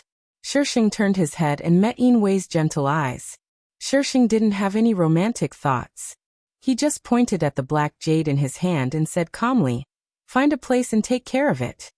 If this thing wasn't taken care of, she would feel unsafe. Inwei. The black jade was filled with killing intent. If the demon inside absorbed it, it would be greatly beneficial to him. But the key was that he couldn't absorb it. It was too much. So much that he couldn't withstand such a huge amount of power. However, it still wanted to give it a try. Maybe he would succeed? As long as he succeeded, he could avenge himself and kill that hateful woman and Yin Wei. Just as he was at the critical moment of absorbing, he suddenly felt his strength quickly drain away. He wanted to resist, but it was useless. He didn't want to disappear like this. He still had a lot of things to do. He hadn't conquered the continent yet. He didn't want to die. He didn't want to die. Even if he died, he wanted to drag someone down with him. That's right. Shisheng stared at Yin Wei. Seeing his expression getting uglier, his eyes darkened. He knew that thing wouldn't be so obedient. His hands quickly formed a seal, and he reached out to cover Yin Wei's back. Yin Wei felt that the absorption, which was still very difficult just now, seemed to have become smoother now. He increased his absorption speed. With Shisheng's help, Yin Wei took care of the devil in the black jade before it could gather enough energy to self-destruct. Almost at the same time, the Imperial Advisor's residence, which was thousands of miles away, collapsed with a loud bang. The black gas inside quickly spread out. Yin Wei slowly opened his eyes. He lowered his head to look at his hand, and did not come back to his senses for a long time. After a long while, he slowly raised his head and looked at the woman beside him. Thank you. Shisheng raised his eyebrows slightly. What are you going to thank me with? Yin Wei reached out to hold Shisheng's hand and gently pulled him into her arms. How about giving yourself to me? That's a good idea. Shisheng nodded seriously. Yin Wei laughed and rubbed her face intimately. Can't you be more reserved? Why should I be reserved with you? Shisheng almost couldn't help but roll his eyes. If she was reserved with this guy, she could forget about sleeping with him for the rest of her life. You just need to stand behind me in the future. He could also hold up the sky for her. He could give her anything she wanted. Okay.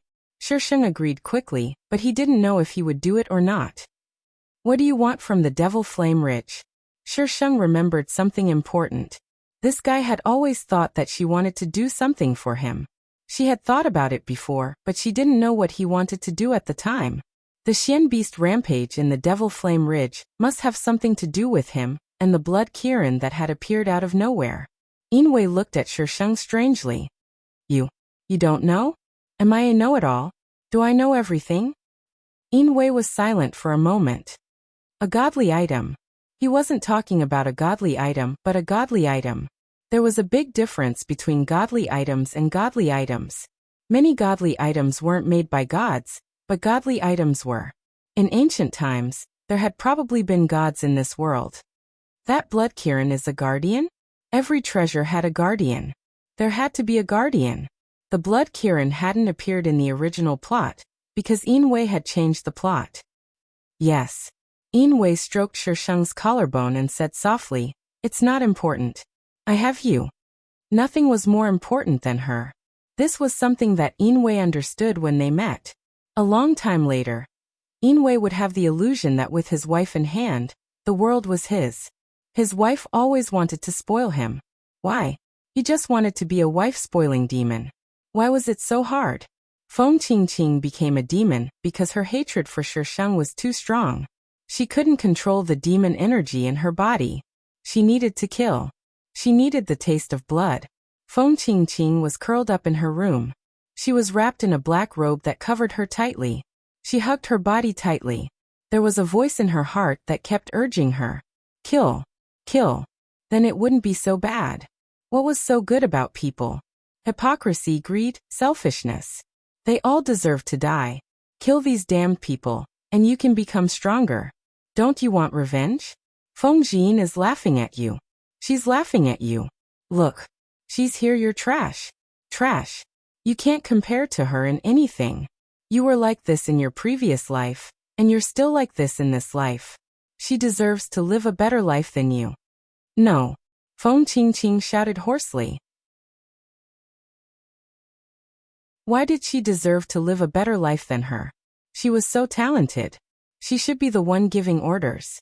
Why? Why? Why? Why? Why? Why? That voice came again. That's right. Kill. As long as you're strong, it'll be easy to kill her. Only when you're strong can you trample on those who humiliated you. Knock knock. Miss, here's the hot water you asked for. There was a sudden knock on the door. Feng Qingqing's face, which was buried in her arms, suddenly looked up. Her eyes were scarlet, as if she was an evil spirit from hell. Her face turned ferocious for a moment, but she quickly suppressed it. Come in. The door was pushed open. The waiter came in with hot water and put it on the shelf. When he lowered his head, he saw his face reflected in the hot water. Before he could scream, his voice was cut off.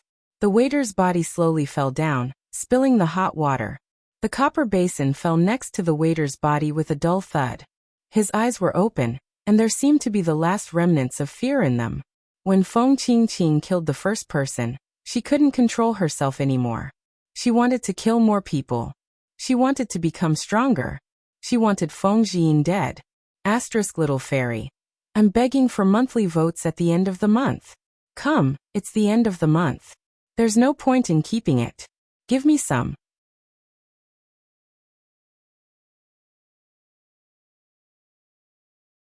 Chapter 798.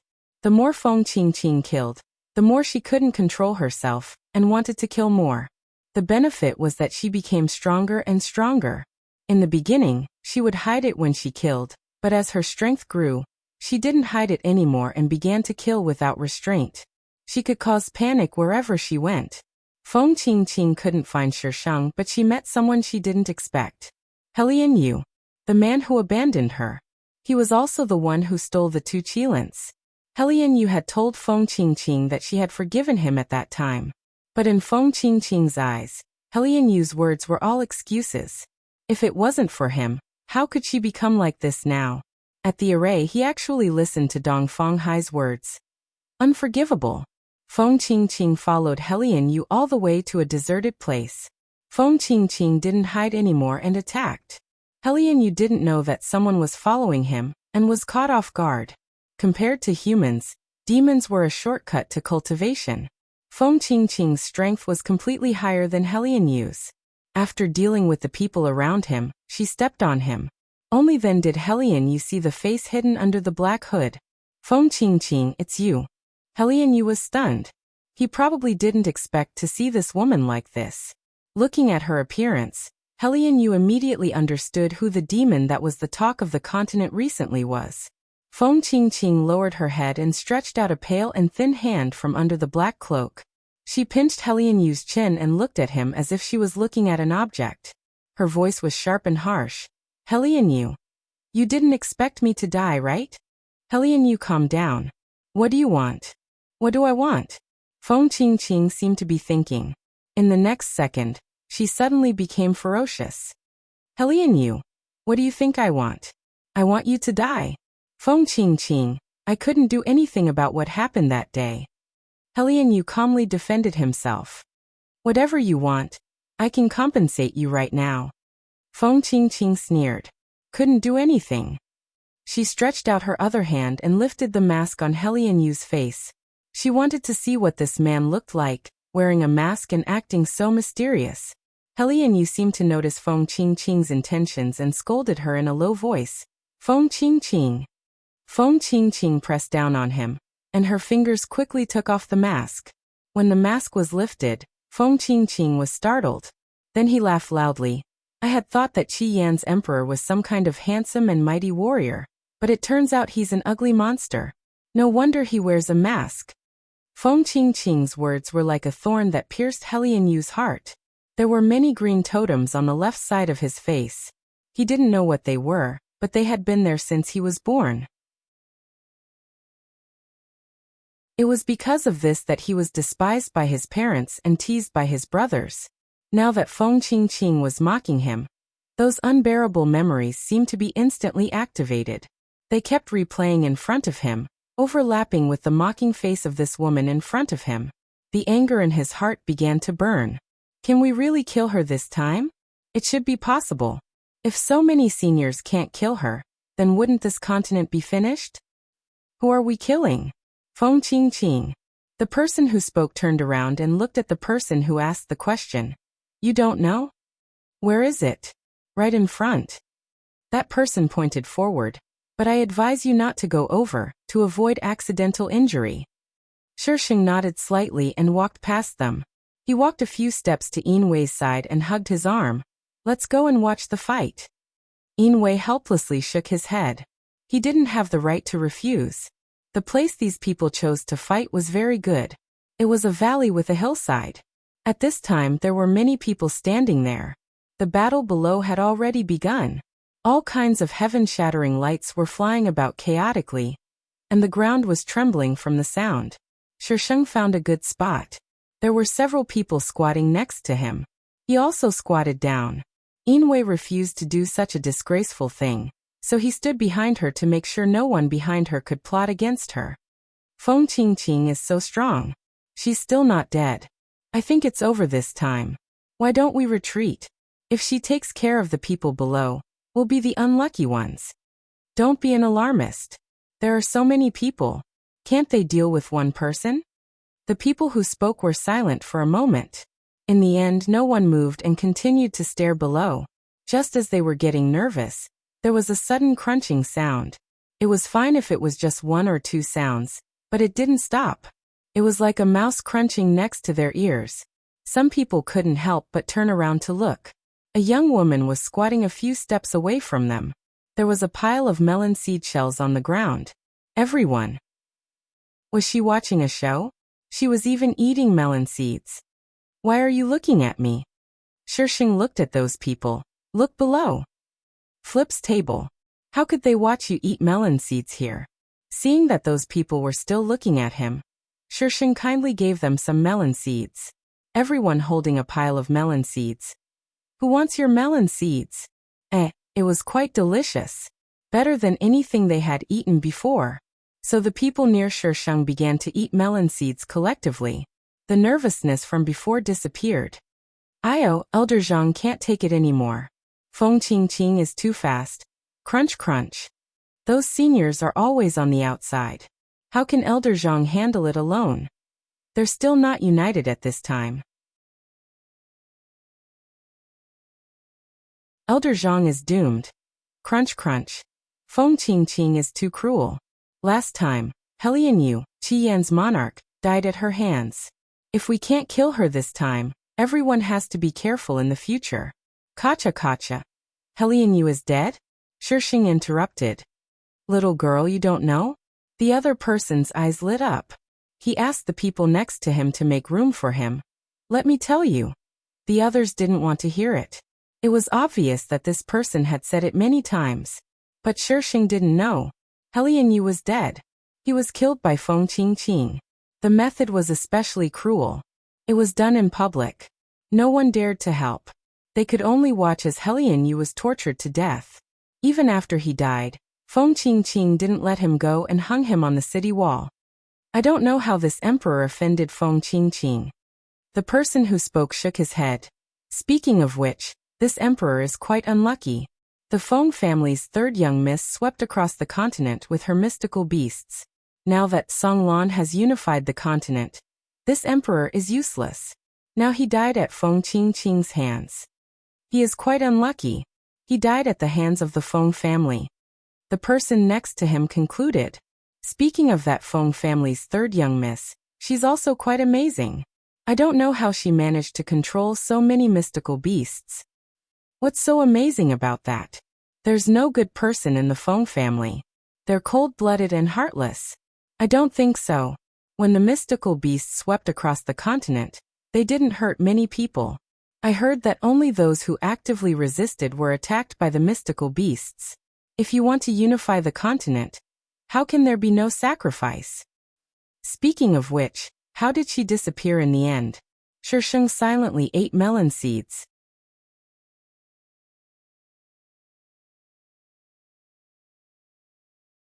Chapter 799. While these people were eating melon seeds and chatting, the battle below was almost over. Feng Qingqing had already killed several people, and there were only 2 left. It was obvious that she couldn't hold on any longer, and wanted to retreat.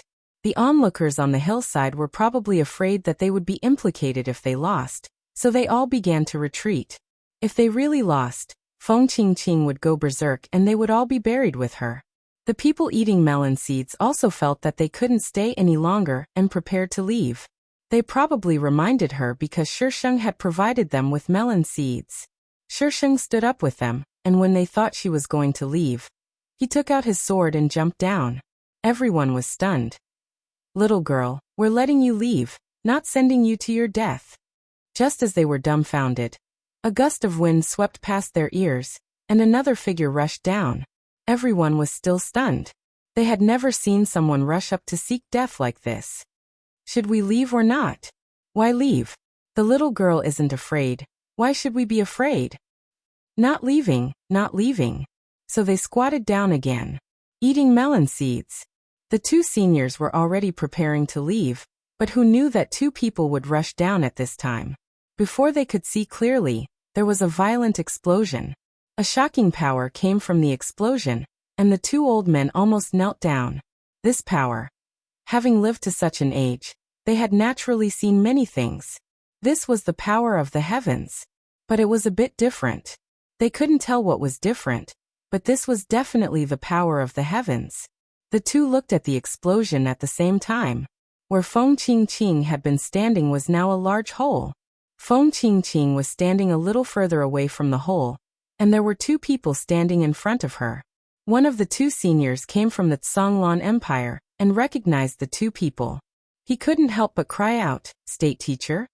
Old man, you know them?" That person nodded and his expression became serious. "State teacher Yin Wei and Feng family's third Miss Feng Jiyin. They are the two people who led the Xian beasts to sweep the continent." The other person was surprised. "Why are they here?" "Let's wait and see." On the other side of the large hole, Feng Qingqing was a bit afraid of the flashing lightning in the hole, and fear came from the bottom of her heart. But when she saw Shisheng, her fear turned into hatred. Feng Jin. She actually dared to appear in front of her. Shisheng raised his voice to greet her.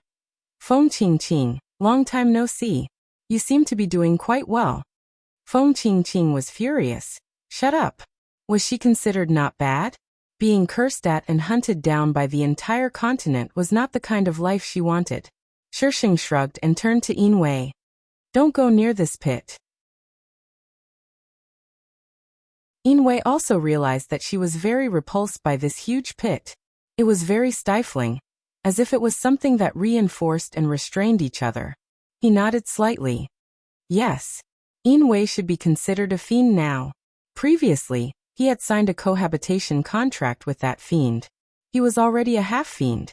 After devouring that fiend, the cohabitation contract disappeared. He had already been assimilated. The energy ball exploded with heavenly thunder, which naturally suppressed Motion. Shisheng swung his iron sword and looked at the two old men in the distance. "Don't run, you two. It's up to you to make the final move." The two old men. What did he mean by it's up to them to make the final move? They really wanted to run. This Feng Qingqing was not that easy to deal with. She had many pills on her. Even if she was injured, she could quickly recover.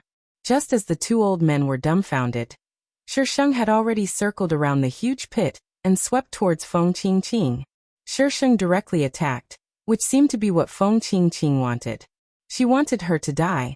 For Feng Qingqing, she didn't find it difficult to deal with those people. Even if she was injured, it was because they had more people. But it was different against Shisheng. His speed was not slower than hers and his moves were completely disorderly. It was always different from what she expected. The most terrifying thing was the sword in his hand. The aura it emitted made her heart tremble. Last time, she was injured by this sword. Now that she saw it again, it was even more of an eyesore. She wanted to destroy it. The two eyes stood on the side. That sword. Is it the peerless sword that they fought so desperately for? It should be. At that time, everyone on the continent thought they would be able to obtain the divine weapon, but in the end, no one could take it away. This name was strange. They heard that when they asked her for her name. She thought for a long time before answering. It was clearly nonsense. They had never heard of any peerless sword. Everyone was being played by this Feng third young miss. Feng Jin. A high-pitched female voice broke through the clouds, filled with resentment. Shisheng dug his ears. "I can hear you. Why are you so loud?" I'm going to kill you, kill you. Feng Qingqing shouted somewhat crazily. Shi Sheng continued to provoke Feng Qingqing. Come and kill me.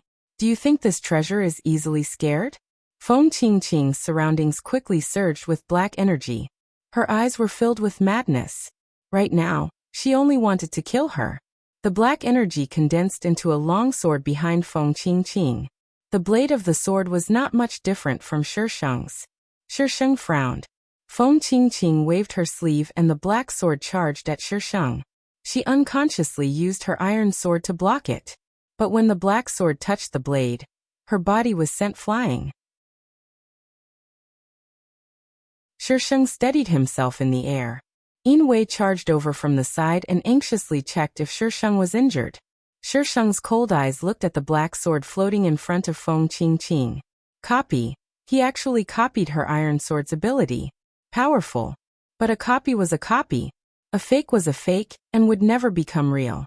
How could her things be so easy to copy? Yin Wei's face was cold. She carried Shi Sheng to the ground and disappeared. When he appeared again, he was already in front of Feng Qingqing. The demon that Yin Wei swallowed was probably very strong. His current strength was above Feng Qingqing's, but Feng Qingqing had a copy of Shi Sheng's iron sword. It was a bit troublesome for Yin Wei to deal with. Shi Sheng went forward again.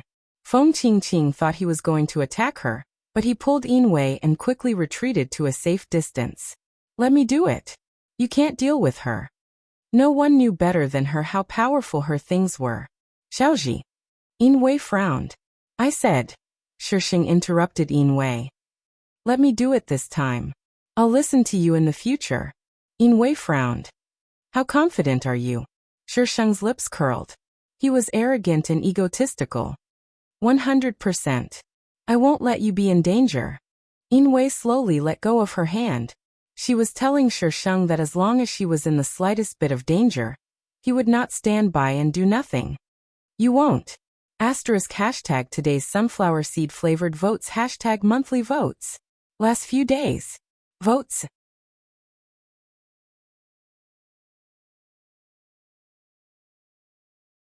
Chapter 800. Shi Sheng flew up again, and Feng Qingqing rose up at the same time. They stood in the air and looked at each other from a distance. Feng Jiyin, your death is here. Shi Sheng's lips curled into a strange smile, and he swung his sword without saying a word. Heaven and earth suddenly changed color, and the light dimmed. The sky that was still clear a moment ago was instantly covered with dark clouds. Feng Qingqing didn't know what Shi Sheng wanted to do, but the black sword in her hand didn't move at all. Rumble. The sound of heavenly thunder rolled over like thousands of soldiers and horses galloping. Even the earth trembled. Purple lightning as thick as an arm rolled in the dark clouds. Just as Feng Qingqing was looking at the sky, the lightning fell without warning and struck her. The lightning was faster than she imagined. It was still in the sky, but it was right in front of her in the blink of an eye. She didn't have time to dodge, and could only use her black sword to block it. When the purple lightning struck the black sword, the sword body that was condensed from black gas was penetrated. Although it quickly closed up, it was clearly much weaker. The purple lightning didn't just strike Feng Qingqing. It still attacked indiscriminately. However, the purple lightning could be absorbed by the iron sword, so it didn't hit Shi Sheng. The black energy in Feng Qingqing's hand became weaker and weaker. It seemed like it would disappear in the next second. She suddenly charged at Shi Sheng without a care for her life. If she was going to die, she would die with her. Several bolts of purple lightning fell from the dark clouds and blocked Feng Qingqing's path. When she rushed over, there was no trace of Shi Sheng and she was surrounded by lightning. Shi Sheng stood below and looked up at the sky. Looking at this scene from below, it was definitely very shocking. He couldn't even make a special effect that cost 10,000 yuan. If necessary, he could just use a big move and kill her. A gradual cycle, or something like that was just a scam. Don't play tricks with the host. You're always the one who gets scammed. The black sword was weakened, but it didn't disappear. It suddenly left Feng Qingqing, and as if it had a mind of its own, it passed through the lightning zone and shot down from the sky with a destructive power. Fight to the death. Shi Sheng sneered. She raised her iron sword. It looked like a casual swing, but in reality, She had poured all of her strength into it. The formless sword chi clashed with the black sword. That moment seemed to have been played in slow motion. There was no violent sound, but the black sword disappeared at a speed visible to the naked eye, as if it had never appeared. Shisheng propped himself up with his iron sword and took a deep breath, suppressing the raging smell of blood in his body. In the end, you even managed to scheme against me once. Previously, she had already felt that Mu Bai's posture was a little strange. She did not expect it to be waiting for her here. Not bad, Mu Bai, you've successfully attracted my attention. Without the black sword, Feng Qingqing was even weaker. She couldn't even take a single bolt of purple lightning, and fell from the sky. The dark clouds in the sky were still there, but the lightning was not as thick as before, and the color was also much lighter. Damn. This was the heavenly axiom of this world. When Shisheng saw that Lei was heading towards him, he quickly ran towards Yinwei. He wanted to chop Ai in half again. Get out of here. Shisheng threw himself into Yinwei's arms. If you can't kill Feng Qingqing like this, then you might as well die. The last sentence was shouted at the two old men in the distance. Just as she finished speaking, a bolt of lightning came crashing down, striking the spot where she had just been standing. But when the lightning disappeared, there was no one there. The lightning in the sky flickered for a moment, but it didn't find a target and gradually dissipated. The two old men. That's it. They couldn't understand this fight at all. But Feng Qingqing. The two old men quickly ran towards where Feng Qingqing had fallen. Feng Qingqing was lying on the ground, barely breathing. The two looked at each other and took out their weapons at the same time. Feng Qingqing didn't die, but she was taken back and imprisoned. Shisheng didn't know the reason and didn't want to know. Feng Qingqing had killed so many people, the protagonist aura was probably gone. She would probably be imprisoned for the rest of her life. After dealing with Feng Qingqing, Shisheng returned to the Feng family. When he mentioned Feng Qingqing to the head of the Feng family, Shisheng asked him why he hated Feng Qingqing so much. The head of the Feng family only said that her mother had killed his wife and didn't say anything else. The female lead's plot wasn't decided by Shisheng, so she didn't have the heart to investigate. After staying in the Feng family for a while, she prepared to leave the Feng family and take her Feng Ci to wander. You really don't want to see Dijun? The head of the Feng family sent Shisheng out and asked tentatively. Shisheng shook his head. I'm just a stranger to him, what's there to see?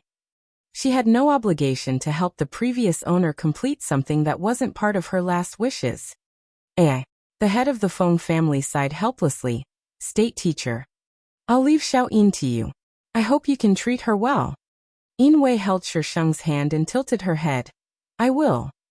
This was the person he had been searching for many years and now regarded as a treasure.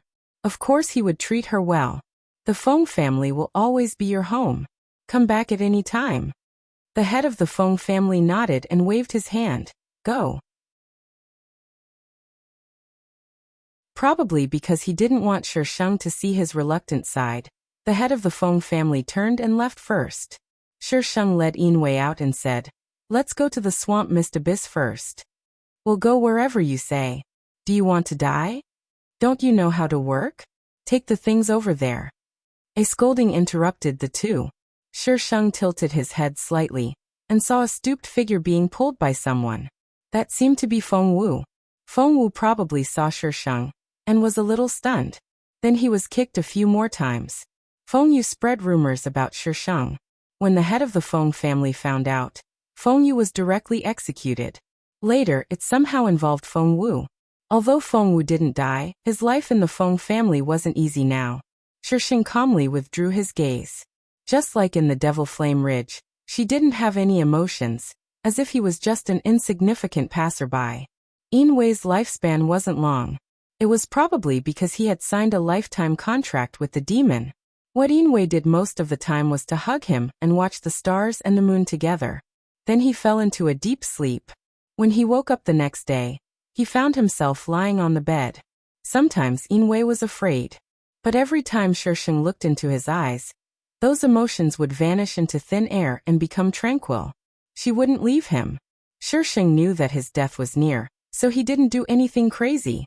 He just calmly accompanied him until he completely lost his breath. Shisheng took off the watch on his wrist, helped him change into a new set of clothes, and carried him into the tomb that had been prepared long ago. The tomb door closed silently behind her. The scene outside suddenly changed. It turned into a lake. The lake water rippled, reflecting the blue sky and white clouds. Everything was peaceful. The 24th world ended. Little fairy, the 24th is already here. The 30th is not far away. Shisheng. So what are you trying to say? Little fairy voting. Shisheng. Please tell me, what does the 30th have to do with voting? Little fairy. It's the end of the month. Shisheng. Cherub, I'm convinced.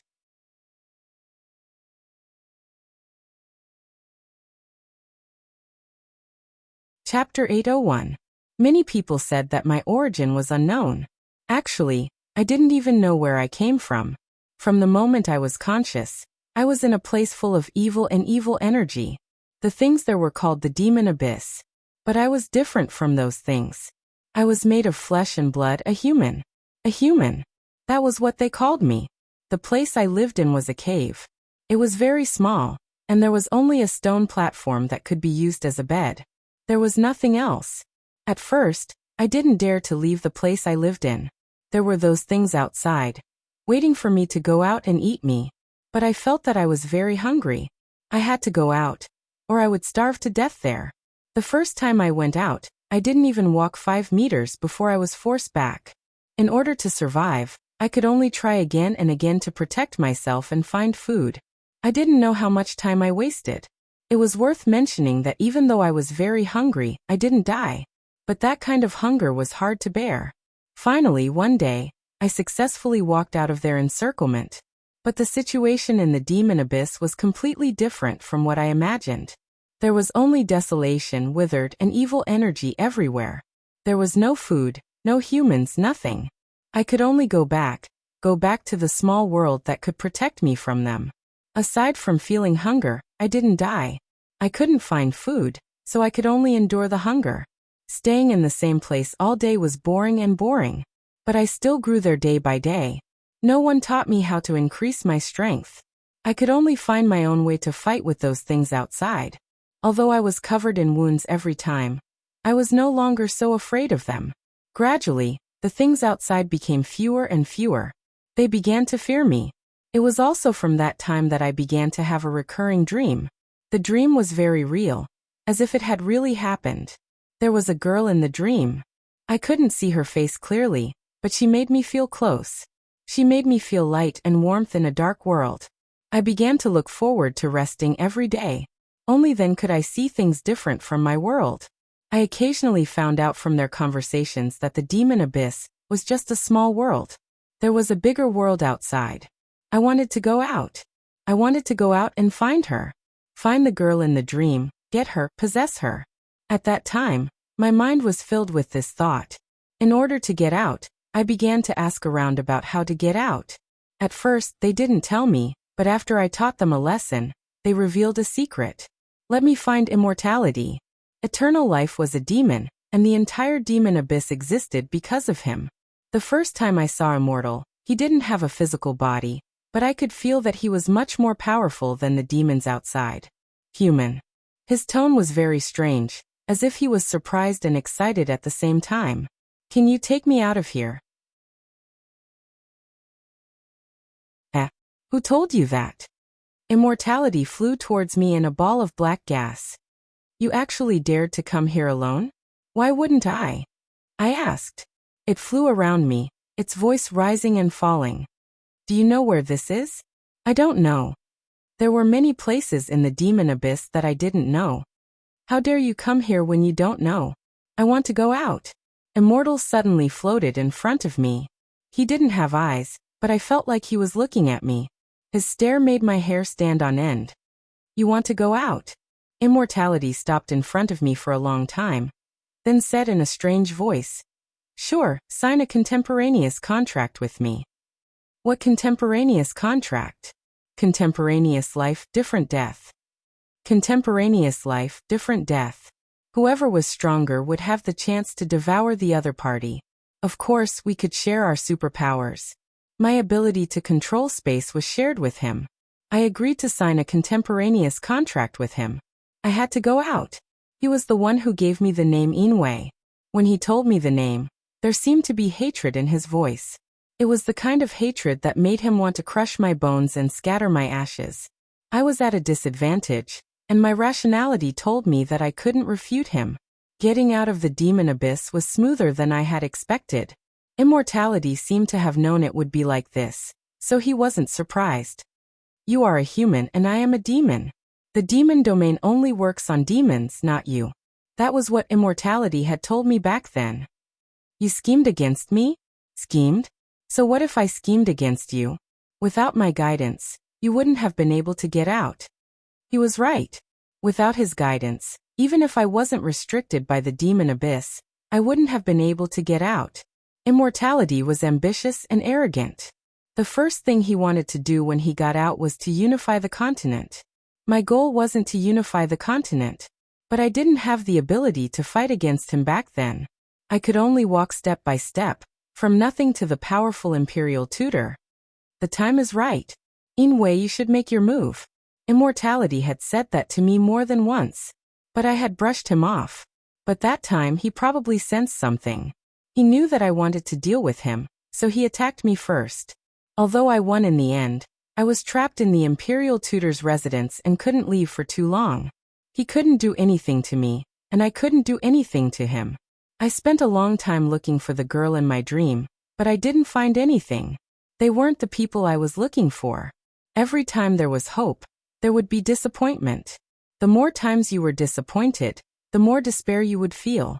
I went to the Demon Flame Ridge to obtain that divine item. I wanted to borrow its power to destroy immortality. Although I might have died because of it, I couldn't let immortality grow stronger day by day. I couldn't let him take my body and do whatever he wanted. But I didn't expect that divine item to be so difficult to obtain. It was guarded by the Blood Kirin, and so many Xian beasts. The Blood Kirin could command all the Xian beasts in the Demon Flame Ridge. I never told her that. When she was negotiating with the Xian beasts, I suspected that the Blood Kirin was behind it, but I had no proof. The first time I saw her, I knew that I had found the person I was looking for. But I was in a mess, and she was so dazzling. So I didn't dare show myself. I endured the backlash of leaving the imperial tutor's residence and followed her. In the end, I couldn't take it anymore, so I decided to go back. What surprised me was that she followed me. What surprised me even more was that she didn't seem to dislike me. She even liked me. I always remembered the thought she gave me. 2 simple words. It made me want to hug her. This was the girl I had been looking for many years. But I couldn't. I ran away in defeat. When she appeared outside the imperial tutor's residence and saw the 2 Kirins, I subconsciously gave them to her. I gave myself to you a long time ago. Inwei. You're tuning in to the Earbook Haven YouTube channel. Don't forget to subscribe and join us on this journey to catch the most captivating stories.